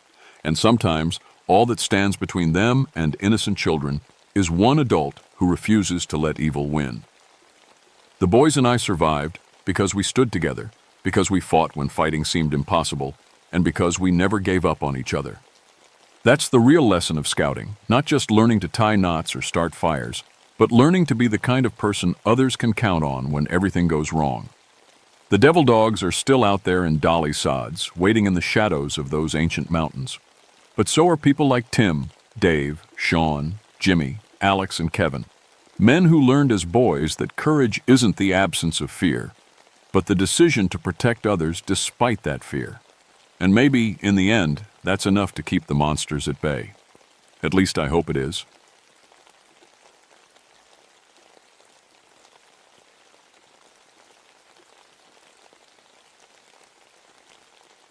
My name is Ezekiel Thornfield, but everyone calls me Zeke. I've been a park ranger in the Great Smoky Mountains for 23 years now, and I thought I'd seen everything these mountains could throw at a man. I was wrong. It was late October 1963, and the leaves were putting on their final show before winter. The maples blazed red as fire, and the oaks glowed golden in the morning sun. But there was something else in the air that morning. Something that made my coffee taste bitter and my hands shake just a little as I put on my ranger hat. The call came in around 7 a.m. A family of 4, the Caswells from Nashville, hadn't returned from their camping trip to Cataract Falls. They were supposed to check out yesterday, but their car was still parked at the trailhead. The folks at the ranger station wanted me to hike up and check on them. Now, Cataract Falls isn't your typical tourist spot. It's 8 miles from the nearest road, accessible only by a winding trail that'll test your legs and your lungs. Most families with young kids stick to the easier trails, but Bob Caswell had called ahead, asking specifically about camping near the falls. He said his kids, Amy and Tommy, were good hikers for being 6 and 9 years old. I packed my gear that morning with extra care. Something felt off, though I couldn't put my finger on what. Maybe it was how quiet the woods seemed, or how the birds weren't singing their usual morning songs. Or maybe it was the way the fog hung low in the valleys, thick as cotton, when it should have burned off by now. The hike to Cataract Falls takes about 2 hours if you know the trail like I do. I've walked it hundreds of times, teaching families about mountain safety, showing kids how to read the signs nature gives you. That trail holds a lot of memories for me. Some good, some that still wake me up at night. You see, I lost my own little girl, Sarah, 5 years ago. She was 8, with pigtails that bounced when she ran and a laugh that could make the gloomiest day bright. She drowned in a creek not far from here while I was working. I was supposed to be watching her, but I got distracted by some fool tourists who couldn't read a simple trail map. By the time I got back to the creek, it was too late. That's why I take families seriously now. That's why I never ignore a missing person report, even when it's probably nothing more than folks losing track of time. Children are precious things in these mountains. They can disappear faster than morning dew. As I hiked that morning, the fog seemed to follow me instead of lifting. The temperature was dropping too, which was strange. October mornings usually warmed up quick once the sun got going, but my breath was making little clouds with every step. About an hour into the hike, I started hearing something that made my skin crawl.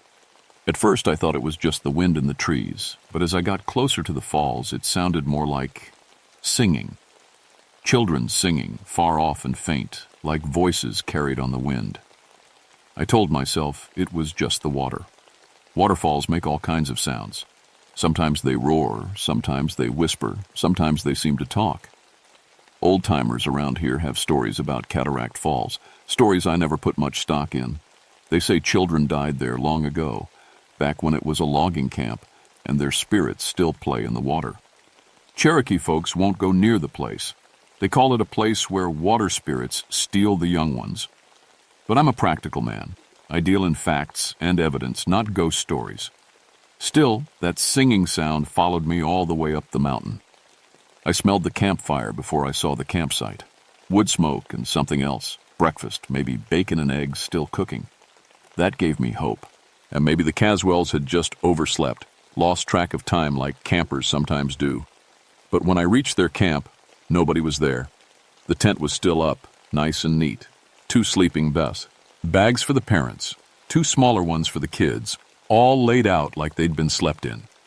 Clothes were folded by each sleeping bag. Little jeans and t-shirts for Amy, bigger ones for Tommy. Their hiking boots sat in a row outside the tent, clean and ready for the day. The camp stove was still burning. Eggs sat in the pan, overcooked and rubbery. Bacon burned black. Coffee in the pot had boiled down to thick, bitter sludge. I turned off the stove and looked around. "Hello?" I called out. "Mr. Caswell! Mrs. Caswell!" My voice echoed back from the trees, but no answer came. The woods were too quiet. No birds, no squirrels chattering, no insects buzzing. Just that strange singing sound from the direction of the falls, a little louder now. I checked the ground around the campsite. 4 sets of footprints led from the tent toward the falls, 2 adult, 2 child-sized. They were clear in the soft earth, heading down the narrow path that led to the water. But then I found something that made my stomach drop. Coming back from the direction of the falls was a different set of tracks. Small footprints, like children's feet, but they were going the wrong way. Instead of heading back to camp, they led off into the deep woods where no trail existed. And they were wet, soaking wet, like whoever made them had just stepped out of the water. I followed the wet prints for about 50 feet before they just stopped. Not like they walked onto hard ground where I couldn't see them anymore. They just ended, right there in the middle of a clear patch of dirt. "That's not possible," I said out loud, but my voice sounded small and scared. I went back to the campsite and called out again, louder this time.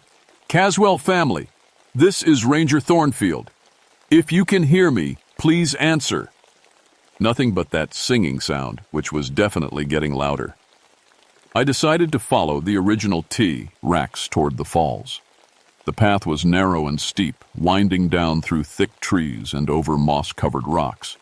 The wet footprints appeared again, but this time there were more of them, lots more. Dozens of small, wet footprints covered the path. Some looked fresh, some looked old, but all of them were the size of children's feet. They overlapped and crisscrossed, like a bunch of kids had been running back and forth on the trail. The singing was clear now, children's voices, high and sweet, echoing off the rocks. But I couldn't make out words, just melody, rising and falling like a lullaby. My hands were shaking as I reached for my flashlight, even though the sun was up. Something about those wet footprints, the way they seemed to multiply the closer I got to the water, made me want extra light. The trees opened up ahead, and I could see the falls. Cataract Falls drops about 40 feet into a clear, deep pool, then flows out through a rocky gorge. The water should have been making its usual thundering sound, but instead, it sounded like children singing. That's when I saw them. 2 small figures stood in the pool below the falls, water up to their waists. Even from a distance, I could tell it was Amy and Tommy Caswell. Amy's blonde hair was plastered to her head, and Tommy's red shirt was soaked through. They weren't moving, just standing there in the cold water, looking up at the falls like they were watching something wonderful. "Amy, Tommy," I shouted, starting to run down the steep path. "Get out of the water, it's too cold." But they didn't turn around, didn't even seem to hear me. As I got closer, I could see something was wrong with them. Their skin was too pale, almost white like milk, and they seemed fuzzy around the edges, like I was looking at them through old glass. The singing stopped. In the sudden quiet, I could hear my heart pounding and my bonum slipping on the wet rocks. I reached the edge of the pool, breathing hard. "Kids, you need to come out now," I said, trying to keep my voice calm. "Where are your parents?" Amy turned. First, her eyes were completely white. No color at all, just white like fresh snow. When she smiled, I could see through her teeth. "We're playing," she said in a voice that sounded like it came from underwater. "Want to play with us, mister?" Tommy turned too, those same white eyes, that same see-through smile. "The water's nice," he said. "Real nice. Come play." I took a step back, my mind trying to make sense of what I was seeing. These couldn't be the Caswell children. The Caswell children were real, solid, alive. These things in the water looked like ghosts. I backed away from the pool, my mind racing. What I was seeing couldn't be real. Ghosts were just stories, things to scare kids around campfires. But those pale, see-through children in the water were looking right at me, smiling with teeth I could see through. "Come play," Amy said again, taking a step toward the edge of the pool. "We've been waiting so long for someone new." "The others are here too," Tommy added, his voice echoing strangely. "They want to meet you." That's when I saw them. more children rising up from the water like they were made of mist. They came up slowly, one by one, until there were 12 of them standing in the pool. All different ages, from maybe 5 years old to 12, but they all had those same white eyes and see-through skin. They were wearing old-fashioned clothes, dresses and overalls that looked like they came from 60, 70 years ago. Some had their hair in braids, others wore suspenders and caps, but they were all wet, dripping with water that never seemed to stop flowing. An older girl, maybe 12, stepped forward. She wore a long dress with puffy sleeves, and her dark hair hung in wet tangles around her face. "I'm Mary," she said in that underwater voice. "I take care of the little ones. We've been alone for such a long time. We just want to play," said a small boy in overalls. "Nobody ever wants to play anymore." I found my voice, though it came out shaky. "Where are the Caswell children? The real Amy and Tommy?" Mary tilted her head and water dripped from her hair. "They came to play with us yesterday. Such nice children, but they got scared and tried to leave." "Where are they now?" I demanded. "Safe," Mary said, "with their mama and papa, in our special place under the water where it's always warm." My blood turned to ice. "You mean they're playing forever now," said one of the smaller girls. "Just like us.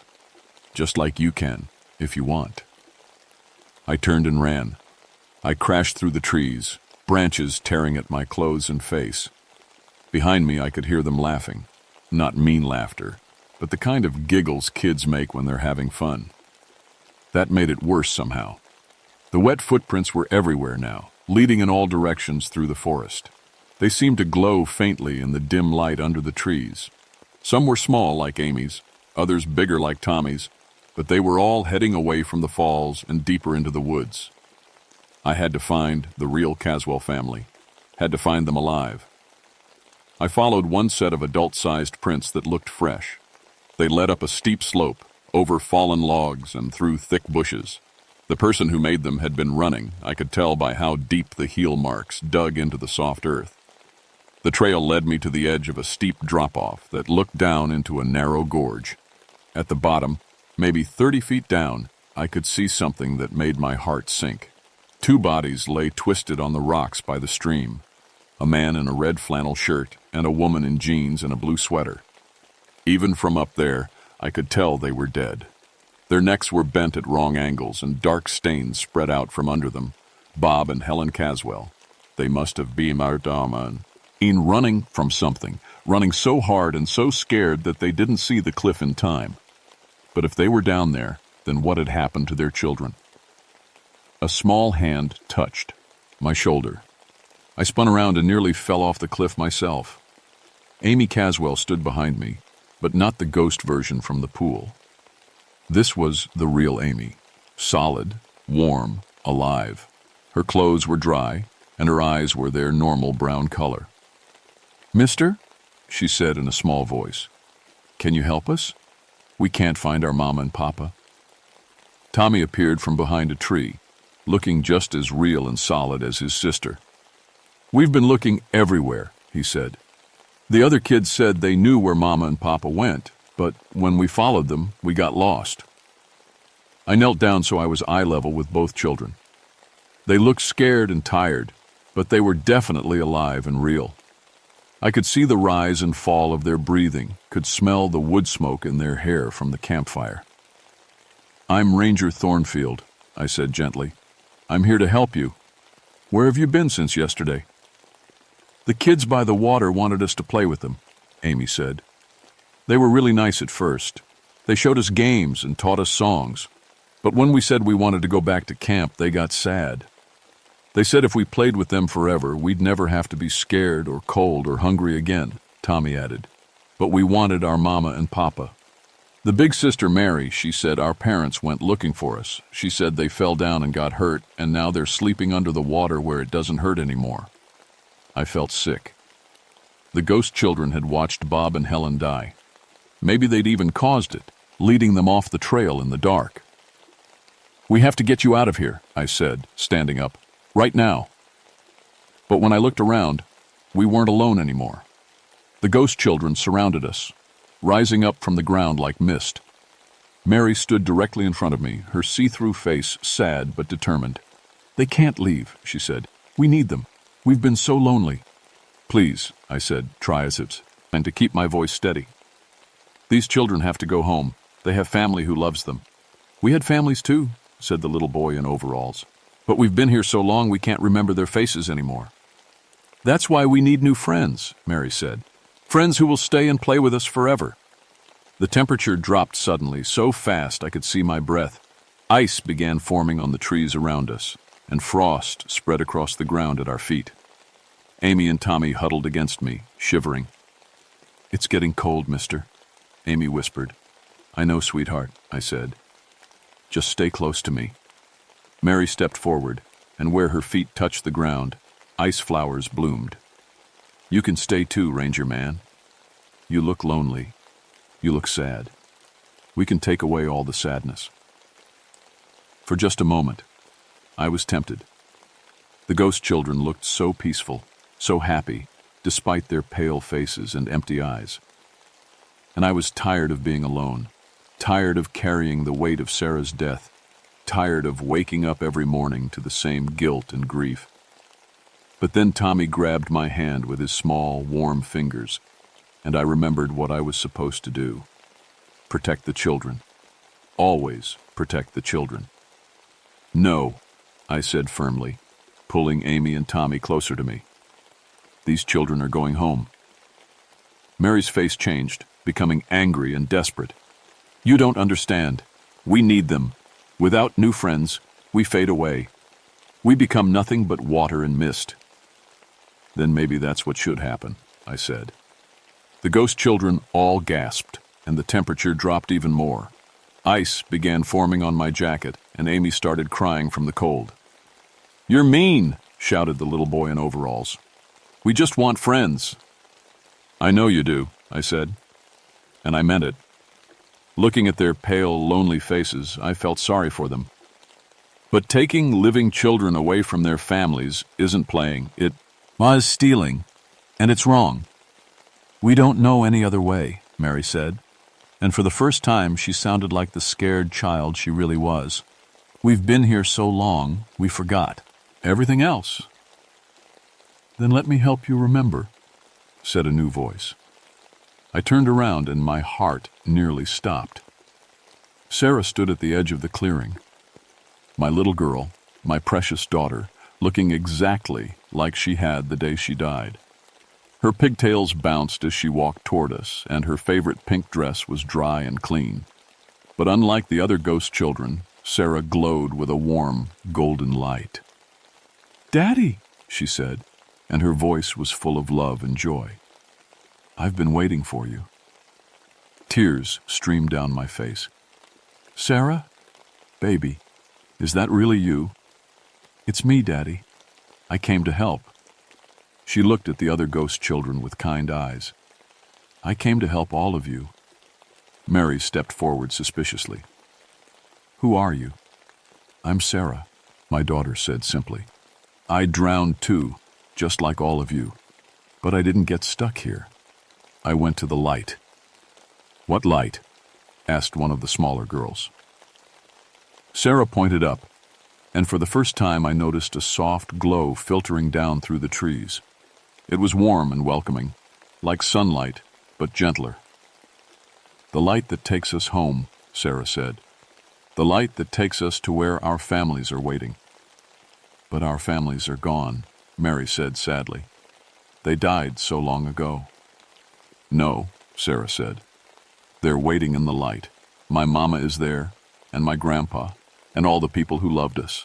That's where we're supposed to go when we die, not stay stuck in one place, getting lonelier and sadder." The ghost children looked up at the light, hope flickering in their white eyes. "Will you show us?" asked the little boy in overalls. Sarah nodded, then looked at me. "But I need Daddy's help. Someone has to guide you to the light, someone who understands love and sacrifice." My heart broke as I realized what she was asking. "Sarah, no, I can't leave Amy and Tommy alone." "You won't be leaving them alone, Daddy. You'll be saving them. And I'll be saving us too," She gestured to the ghost children. "We've been trapped here so long because nobody was brave enough to help us cross over.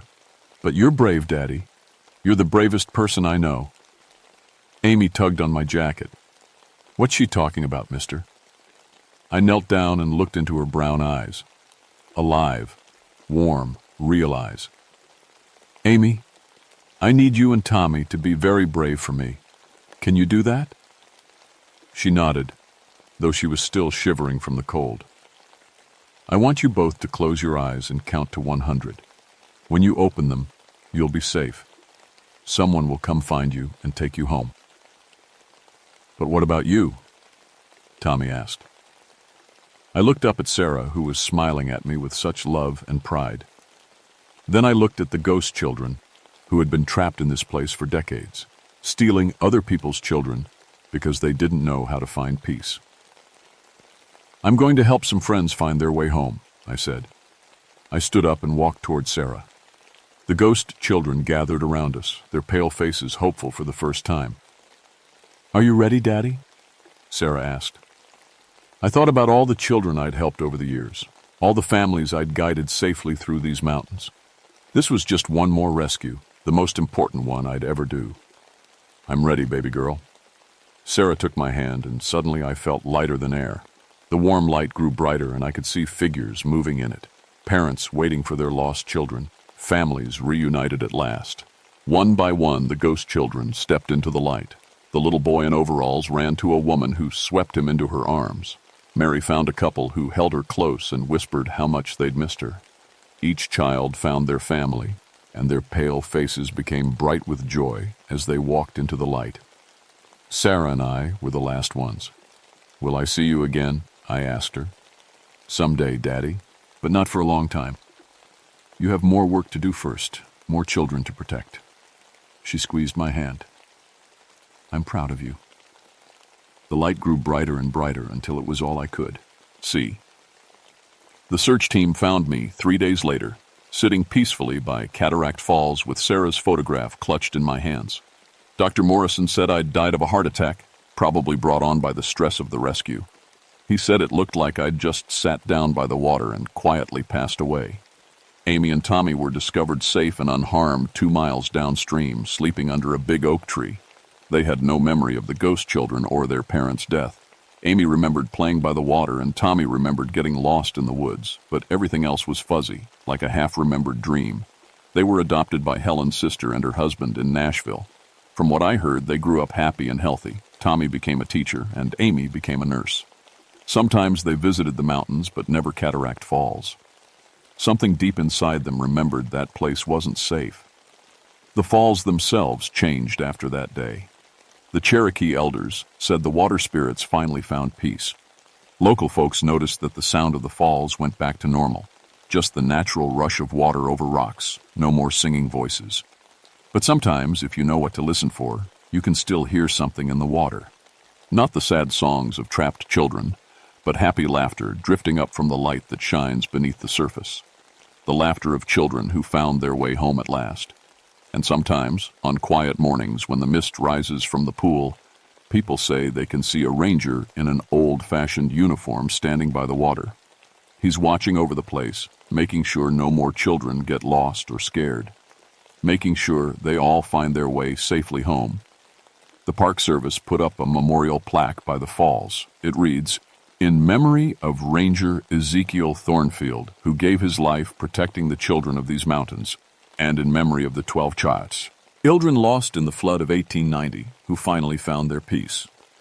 Families still hike to Cataract Falls, but now they bring their children safely home every time.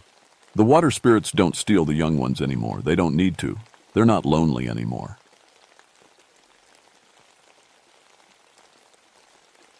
My name is William Grayson, but everyone calls me Bill. I've been a park ranger for 19 years now, and I thought I'd seen everything these West Virginia mountains could throw at me. I was wrong. It was November 1967, and the whole state was buzzing about the new bridge they were building over the New River Gorge. After what happened in Korea, I'd made it my job to keep people safe. That war taught me what happens when things aren't built right. Bridges fall, people die, and you carry that weight forever. The limp in my left leg always gets worse when it's cold, and that Tuesday morning was no different. The temperature had dropped to about 45 degrees, and fog was rolling up from the river like smoke from a campfire. I was driving my truck up the winding service road to the construction site when the radio crackled. "Bill, you there?" It was Mike O'Brien, the construction foreman. Good man, 20 years in the business. "Yeah, Mike. What's the problem?" "We got some weird stuff happening up here. Workers are spooked. Found some, I don't know what to call them, big scratches in the steel beams. And Tommy Mason swears he saw something with wings bigger than a plane." I sighed and pressed the radio button. "Probably just an owl, Mike. You know how stories grow around here." "Maybe, but can you come take a look? The boys won't work until someone official checks it out." I'd grown up near Point Pleasant, about 40 miles north. Been hearing crazy stories about some Mothman creature for weeks now. People claimed they saw a giant bird thing with glowing red eyes. Newspapers were having a field day with it. But I knew better. Mass hysteria. Probably started by someone who saw a barn owl in the dark. The construction site was something to see. The new bridge would be almost 900 feet long when finished, stretching across the gorge like a giant's arm. Right now, it was just half built, with massive steel towers reaching up into the gray sky. The whole thing looked like the bones of some prehistoric beast. I parked near the work trailers and grabbed my flashlight and inspection gear. Mike came jogging over, his hard hat slightly crooked and worry lines creasing his face. "Thanks for coming, Bill. Look, I've been doing this for 20 years. Never seen anything like what's happening here." He led me toward the base of the South Tower. Started 3 days ago. First, all the birds disappeared. Not just a few. I mean, every single bird. Haven't seen a crow, sparrow, nothing. Then the equipment started acting funny. Funny how? Electronics going haywire. Radios picking up voices speaking backwards. Temperature gauges showing impossible readings. And the guys, he lowered his voice. 3 of them had the same dream. They all dreamed the bridge collapsed with cars full of families falling into the water. We stopped at the base of the tower. The steel beams rose up like a ladder toward the clouds. And there, about 30 feet up, I could see what Mike was talking about. Deep gouges in the metal, like something with massive claws had gripped the beam. "Could be from the construction equipment," I said, but even I didn't believe it. The scratches were too clean, too deliberate. They looked almost purposeful. That's what I thought at first. But look at this. Mike pointed to a section of beam that hadn't been painted yet. In the bare metal, there were scratches that formed a pattern. It looked almost like a warning symbol, or maybe wings. A cold wind picked up, making the unfinished bridge groan like a living thing. Somewhere in the distance, I heard what sounded like a low, mournful cry, like a train whistle, but deeper and more lonely. "There it is again," Mike whispered. "Been hearing that sound for 3 days. Always comes from up there." He pointed toward the top of the tower, where the steel beams disappeared into the low-hanging clouds. I adjusted my hard hat and checked my safety rope. "Well, only one way, to find out what's making your boys nervous. I'm going up." The climb up the bridge tower was harder than I expected. My war injury always made my left leg unreliable, and the steel beams were slippery from the morning fog. Each step up took me further from the solid ground and deeper into something I didn't understand yet. About 50 feet up, I stopped to catch my breath. The construction site looked small below me, like a toy set. Mike and a few workers were standing around watching me climb, their faces turned up like pale dots. The river ran dark and quiet far below. That's when I noticed something strange about the steel beam I was gripping. It was warm. Not just a little warm from the sun. There was no sun today. It was warm like something alive had been wrapped around it. I clicked on my radio. "Mike, you there?" "Yeah, Bill. How's it look up there?" "The steel beam is warm. That normal?" Long pause. "No, Bill, it's 45 degrees out. Steel should be cold as ice." I kept climbing. At about 80 feet, I found something that made my blood run cold. Wrapped around one of the crossbeams was what looked like a giant molt, the shed skin of something with wings. It was bigger than any bird skin I'd ever seen, much bigger.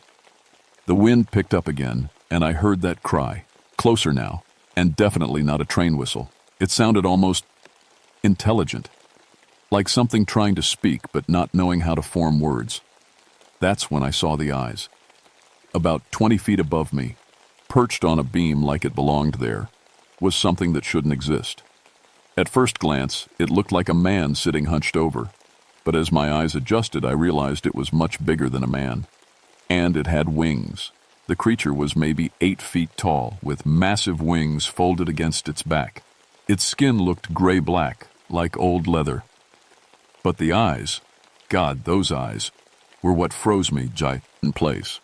They glowed red like hot coals, and they were looking right at me. We stared at each other for what felt like hours, but was probably only seconds. The creature didn't move, didn't threaten me. It just watched. And somehow I got the feeling it was trying to tell me something. Then images started flashing in my head. Not like memories, more like someone was showing me a movie. I saw the Silver Bridge in Point Pleasant, the one I'd helped inspect just last month. In the vision, the bridge was falling apart, cars sliding off into the icy river, people screaming, families trapped in sinking cars. The images came faster. I saw this bridge, the one I was hanging from right now, with cracks spreading through the support beams. I saw workers falling. I saw the whole structure coming apart like a house of cards. "No," I whispered, shaking my head to clear it. "It's just stress. Too many stories about that Mothman thing." But when I looked up again, the creature was gone.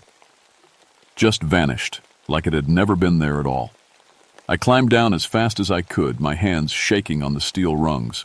Mike was waiting for me at the bottom, along with Tommy Mason and a couple other workers. "Well?" Mike asked. "Find anything?" I wanted to tell them about the warm steel, about the molt, about the creature with red eyes. Instead, I said, "Found some bird signs. Probably a large owl nesting up there. Nothing to worry about." Tommy Mason stepped forward. He was young, maybe 25, with the kind of eager face that reminded me of the soldiers I'd served with in Korea. "Mr. Grayson, I know you think we're all crazy, but I saw something up there yesterday. Something big with wings and red eyes. It didn't try to hurt me or nothing, just looked at me, but when I looked into those eyes..." He paused like he was trying to find the right words. "I saw things. Bad things happening to bridges. People dying." The other workers nodded. One of them, an older guy named Eddie Morrison, spoke up. "Had the same kind of vision, Mr. Grayson. Saw bridges falling down like dominoes. Started with one up north, then spread south, like something was trying to warn us." I felt a chill that had nothing to do with the November air. "What did you see exactly? In the vision?" Tommy and Eddie looked at each other. Eddie answered first. "The Silver Bridge in Point Pleasant. Saw it clear as day. Cars backed up in rush hour traffic. Then the whole thing just folded up like a broken toy. Must have been 40, 50 cars that went into the water." "When?" I asked, though part of me already knew I didn't want to hear the answer. "December," Tommy said quietly. "Middle of December, right around rush hour on a busy day." The wind picked up again, making the unfinished bridge sing like a giant harp. And somewhere up in the steel beams, I heard that cry again, mournful and urgent, like something trying very hard to warn us about something we couldn't understand. 3 days later, I couldn't get those visions out of my head. I'd called my buddy Jim, who worked bridge inspection up in Point Pleasant, but he'd just laughed when I mentioned checking the Silver Bridge again. "Bill, we inspected that bridge 6 months ago. It's solid as a rock. Been standing for 40 years. But the dreams wouldn't stop. Every night I closed my eyes, I saw the same thing. The Silver Bridge folding up like a broken umbrella, cars sliding into the icy Ohio River, and always, somewhere in the dream, those red eyes were watching. I was back at the New River construction site on Friday morning when things got worse. Mike O'Brien met me at the gate, and I could tell by his face that something bad had happened. "We lost a man yesterday," he said without any greeting. My stomach dropped. How? Eddie Morrison. Remember him? The older guy who said he had visions? Mike rubbed his face with both hands. Found him at the bottom of the gorge yesterday evening. Looks like he fell from the bridge. I shake. Ident? Mike shook his head slowly. That's the weird part. Eddie was scared of heights. Wouldn't go higher than the first platform, maybe 20 feet up. But we found him way down in the rocks, like he'd fallen from the top of the tower. We walked toward the bridge site. The workers were standing around in small groups, talking in low voices. I could feel the fear in the air like electricity before a storm. There's more, Mike continued.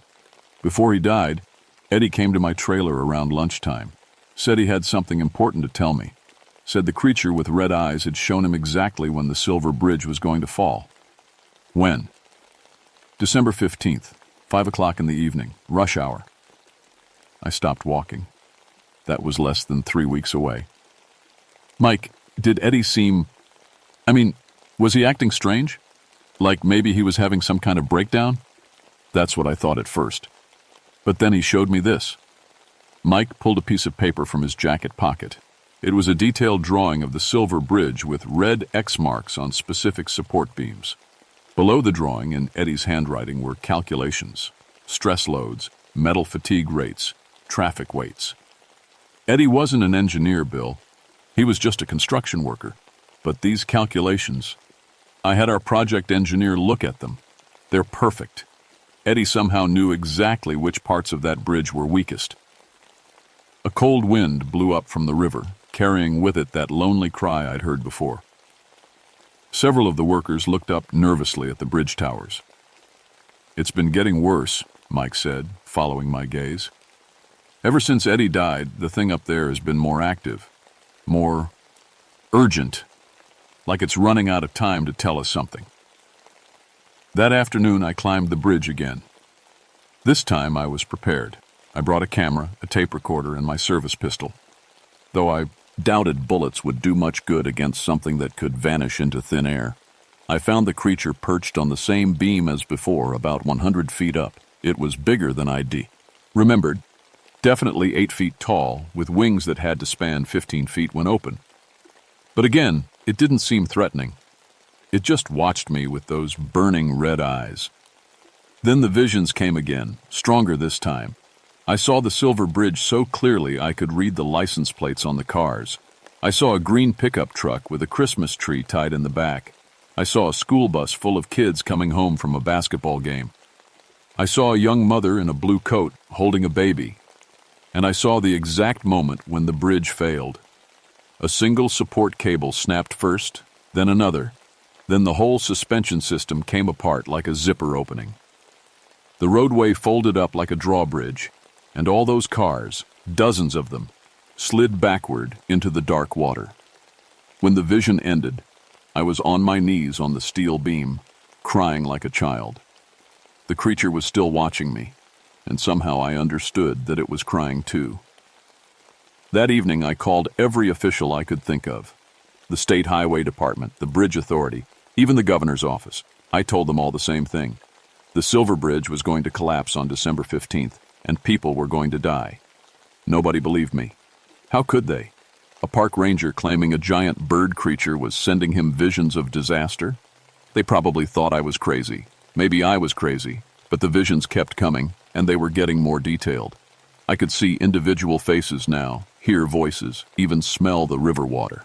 And always, somewhere in each vision, those red eyes were watching, begging me to find a way to make people listen.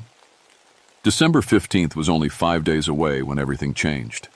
I'd been calling the Point Pleasant Bridge Authority every day, begging them to at least inspect the Silver Bridge one more time.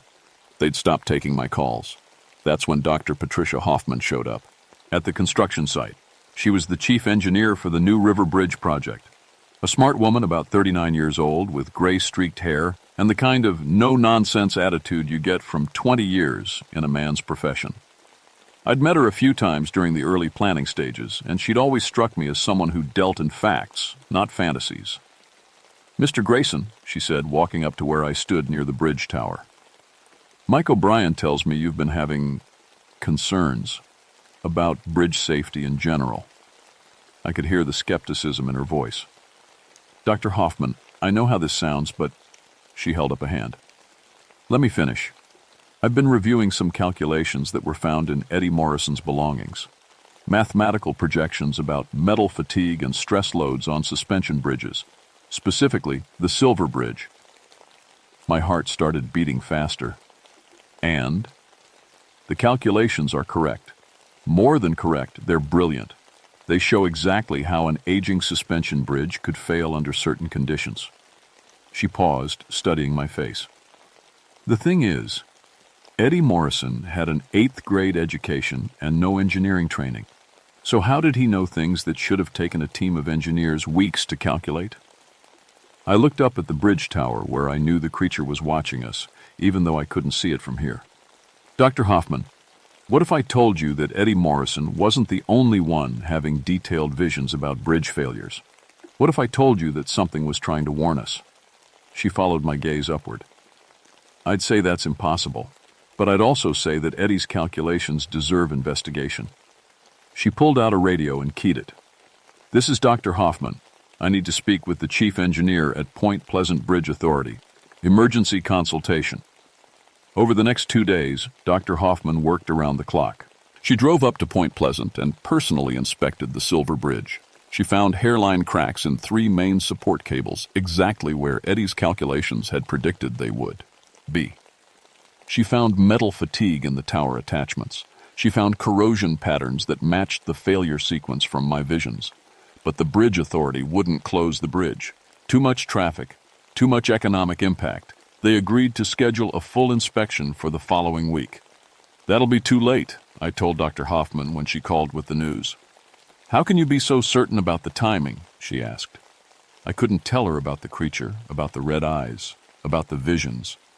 Instead, I said, the calculations Eddie left behind weren't just about what would fail. They included when. The bridge is going to collapse on December 15th at 5:07 p.m. There was a long silence on the phone. Finally, she said, That's in 2 days, Mr. Grayson. Even if I believed you, what could we do? That night, I climbed the bridge tower one last time. The creature was waiting for me, perched on the highest beam like a judgment angel. When I looked into its red eyes, the vision that came was different from the others. This time, I saw myself. I was standing at the Point Pleasant end of the Silver Bridge on December 15th, holding a police radio.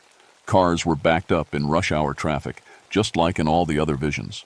But in this vision, I was stopping traffic, turning cars away, saving lives one vehicle at a time. When the vision ended, the creature opened its massive wings and let out that mournful cry, but this time it sounded almost hopeful. I understood. I couldn't convince the authorities to close the bridge, but I could be there. I could try to save whoever I could. Dr. Hoffman agreed to help. She couldn't officially close the bridge, but she could be there with documentation, with evidence, with authority that people might listen to. We drove up to Point Pleasant on the morning of December 15th, carrying Eddie Morrison's calculations and her inspection. Reports. At 4:30 p.m., we parked at the Point Pleasant end of the Silver Bridge. Rush hour traffic was just starting to build up. Dr. Hoffman set up a roadblock using orange cones and official signs claiming emergency inspection in progress. It wasn't legal, but it might work long enough to matter. At 5:00 p.m., I saw the creature. It was perched on the bridge's main tower, visible to anyone who looked up. Its red eyes were blazing like warning flares. Several drivers pointed and stared, but they kept coming. At 5:05 p.m., Dr. Hoffman's radio crackled with angry voices from the bridge authority demanding to know who had authorized the roadblock. At 5:07 p.m., exactly when Eddie's calculations had predicted, I heard the sound I'd been dreading, the sharp crack of a cable snapping under too much weight. The Silver Bridge collapsed at 5:07 p.m. on December 15, 1967, exactly as the visions had shown. But because of our roadblock, only 9 cars were on the bridge instead of the 40 or 50 that should have been there during rush hour. 31 people still died that day. The water was so cold and the current so strong that most couldn't be rescued. But Dr. Hoffman and I had saved dozens of others by turning them away from the bridge in those final minutes. The creature, The Mothman appeared one last time as rescue workers pulled the last survivors from the icy Ohio River. It perched on a light pole near where I stood, and for just a moment, our eyes met. In that glance, I felt something I'd never experienced before, the gratitude of something ancient and powerful, something that had been trying so hard to warn us. Then it spread those massive wings and flew south, back toward the mountains. The New River Gorge Bridge construction resumed 3 months later after every beam, every cable, every bolt had been re-inspected and many had been replaced. Dr. Hoffman used Ed de Morrison's calculations to develop new safety protocols that are still used today. I kept working as a park ranger for another 15 years, but I was different after that December. Evening. I learned to pay attention to things other people dismiss. Strange animal behavior, unusual weather patterns, that feeling when something just isn't right. And sometimes, maybe once or twice a year, I'd catch a glimpse of red eyes watching from a mountain ridge or a bridge tower, always just before some kind of disaster, a mine collapse, a mudslide, a dam failure. The Mothman never appeared to me directly again, but I came to understand that it was still out there, still trying to warn people who might listen. The workers at construction sites throughout West Virginia know me as the safety inspector who takes every concern seriously, no matter how strange it sounds. They call me the man who listens to the mountain's warnings. Some think I'm a little crazy, but nobody argues when I tell them to stop work and check their equipment. Because I learned something that cold December day in 1967. Some things exist beyond our understanding, but that doesn't make them our enemies. Sometimes the monsters are trying to save us from ourselves. Sometimes when the wind is right and I'm working alone in the mountains, I still hear that mournful cry echoing between the peaks. Not scary anymore, just lonely. The sound of something ancient watching over us, trying to keep us safe from the disasters we create with our own hands. The Silver Bridge was rebuilt within 3 years. It's a beautiful modern structure with safety systems Eddie Morrison could never have calculated. But sometimes, late at night when traffic is light, drivers report seeing red eyes reflected in their rearview mirrors as they cross the river. I tell them the same thing I tell everyone who asks me about the Mothman. Pay attention to the warnings. They come in all forms: strange dreams, animal behavior, equipment failures, and sometimes in the shape of something with wings and burning red eyes. Lista. Enter the mountain. It's trying to save your life. The Point Pleasant Silver Bridge collapse was a real disaster that occurred exactly as described on December 15, 1967, killing 46 people. The Mothman sightings in the Point Pleasant area were also real, reported by dozens of witnesses in the months leading up to the bridge collapse. This story is a work of fiction inspired by those actual events.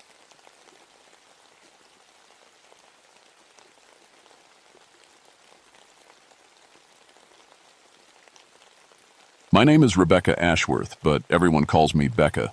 I've been a forest ranger for 12 years now, and I'm still the only woman in this whole district.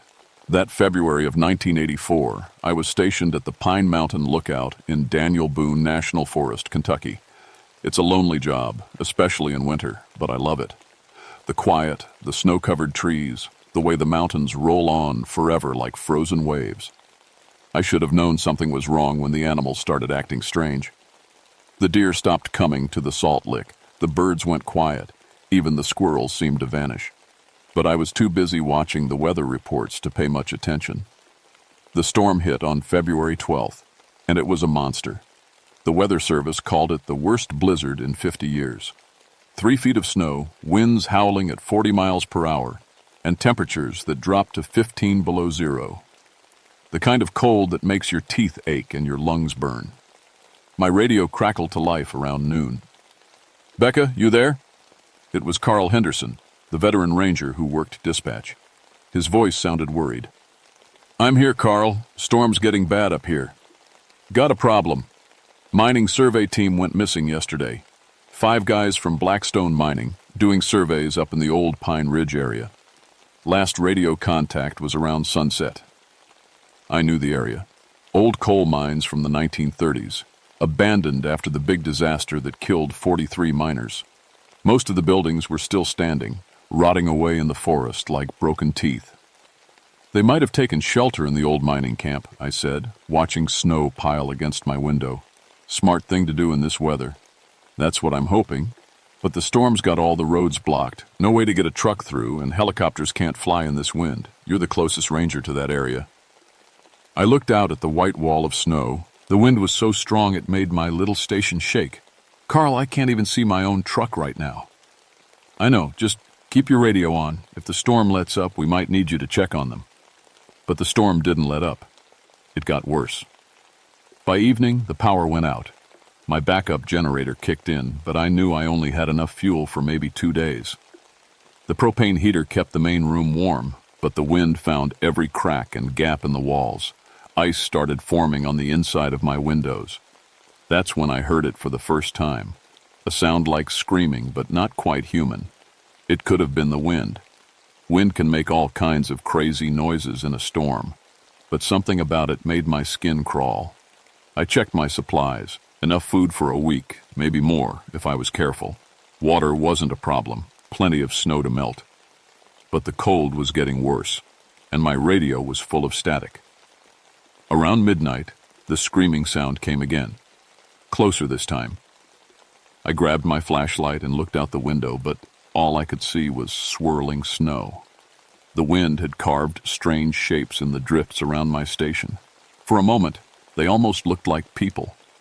I told myself I was being silly. 12 years in these mountains, and I'd never seen anything worse than a hungry bear or a lost hiker. Whatever was making that noise was probably just some animal caught in the storm.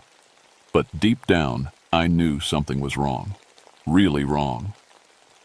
The storm finally started to calm down the next morning. The wind dropped to maybe 20 miles per hour, and I could see more than 10 feet in front of me. My radio crackled back to life. Becca, thank God. You okay up there? I'm fine, Carl. Generator's still running. What's the word on those miners? Nothing good. Their families are worried sick. I need you to check the old mining camp if you can manage it, but be careful. The snow's deep, and more storms are coming. I bundled up in my warmest gear and started up my snowmobile. The machine had chains on the treads, and it could handle deep snow, but the going was slow. What should have been a 20-minute ride took over an hour. The old Pine Ridge mining camp sat in a valley between two ridges. Most of the buildings had collapsed years ago, but the main office and a couple of worker houses were still standing. As I got closer, I could see smoke coming from the chimney of the biggest house. That gave me hope. Smoke meant fire. Fire meant people. The survey team had made it to shelter. But when I reached the camp, something felt off.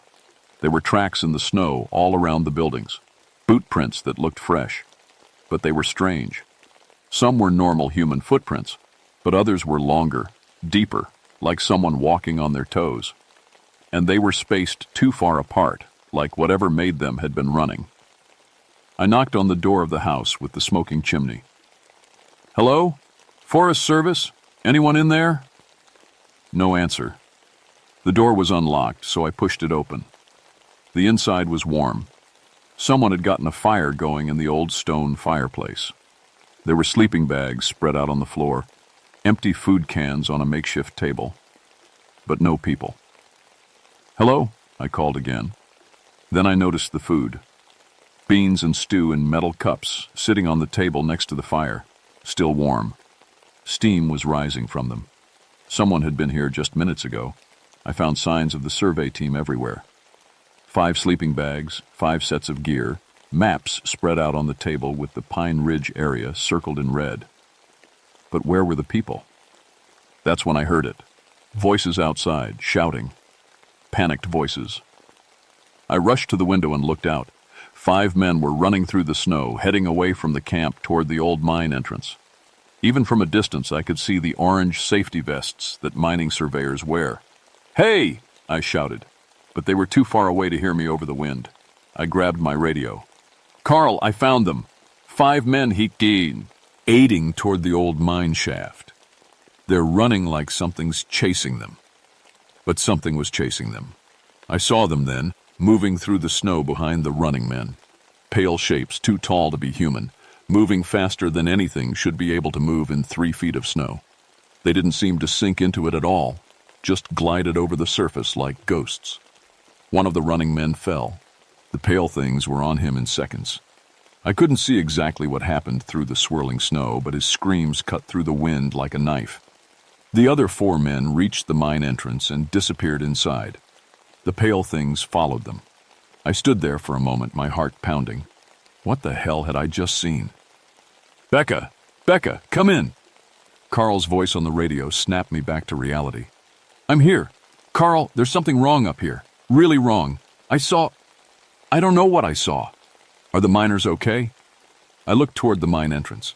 It was just a black hole in the side of the mountain, boarded up with old planks that had rotted away over the years. I don't think so, Carl. I think we need help. Big help. Storm's getting worse again. No way to get anyone up there until tomorrow at the earliest.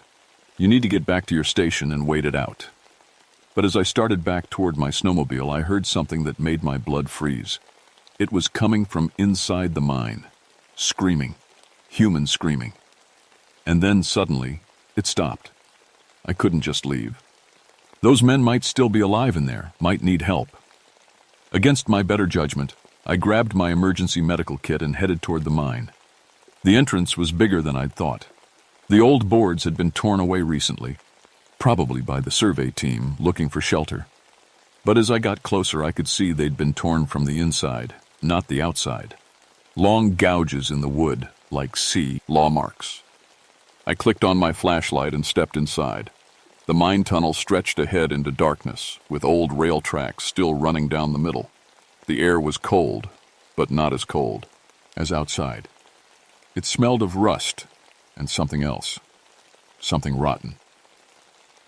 Hello? I called. Forest Service. If anyone's in here, call out.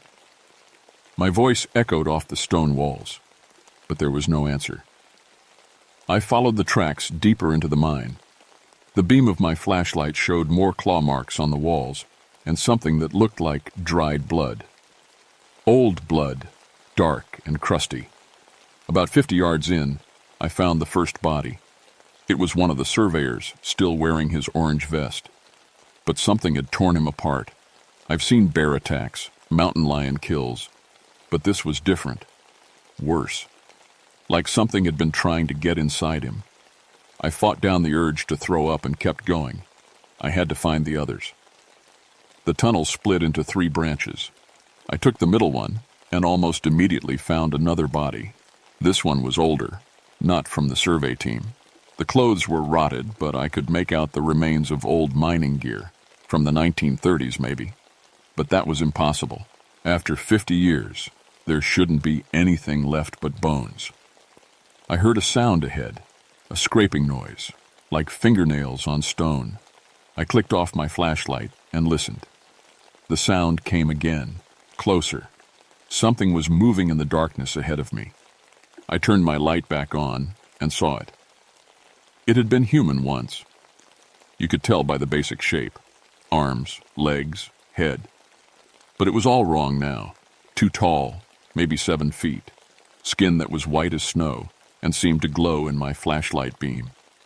Its eyes were completely black, and when it opened its mouth, I could see teeth that were too sharp and too many. It looked at me for a moment, tilting its head like a dog hearing a strange sound.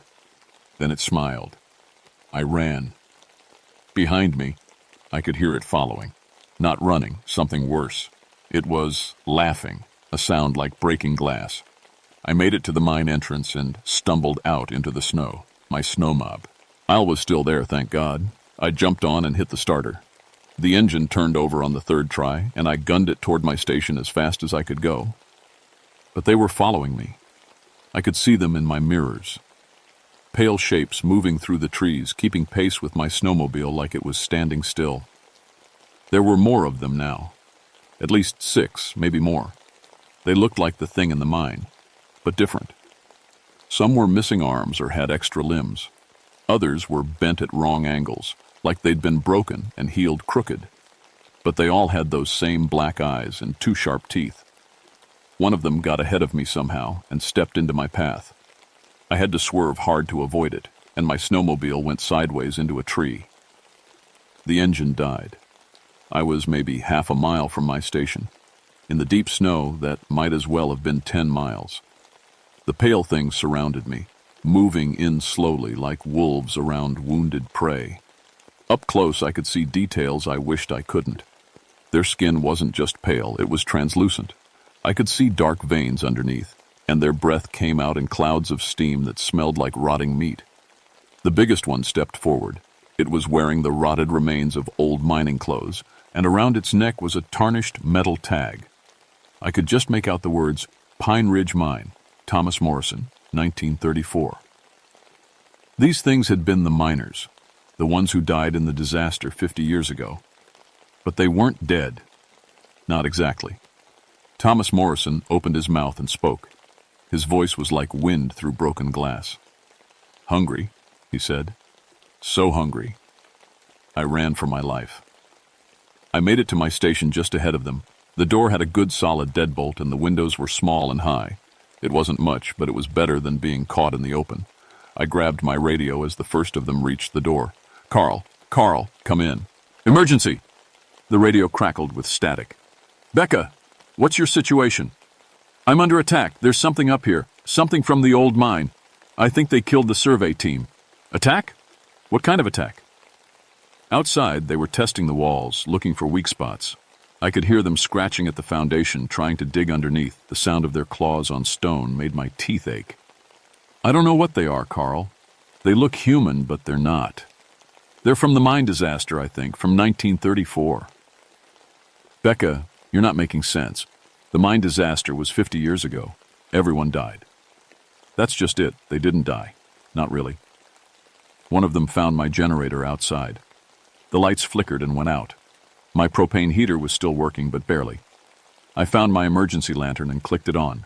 In the dim light, I could see shapes moving past the windows. They were tall enough that their heads almost touched the bottom of the glass. "How many men are you dealing with, Becca?" I counted the shapes I could see. At least 8. Maybe more. Something heavy hit my door. The whole building shook.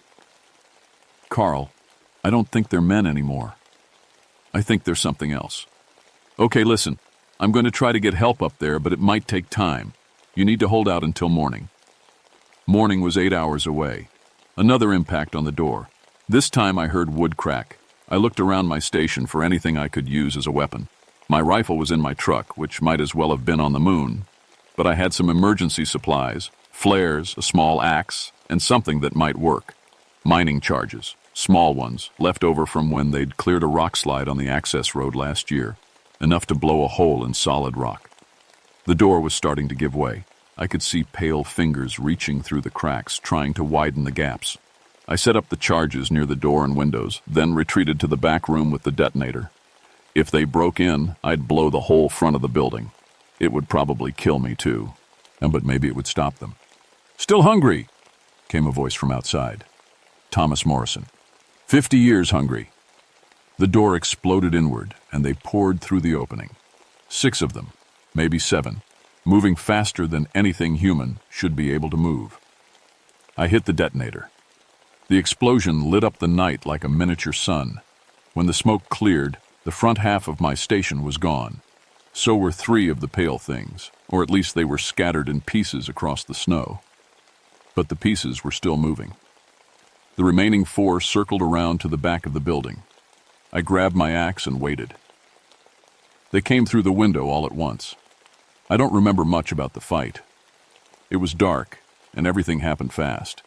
The axe felt good in my hands, solid, real. I'd split a lot of wood over the years, and these things weren't much different. They bled black blood that steamed in the cold air, and when I hit them, they screamed like rusty hinges.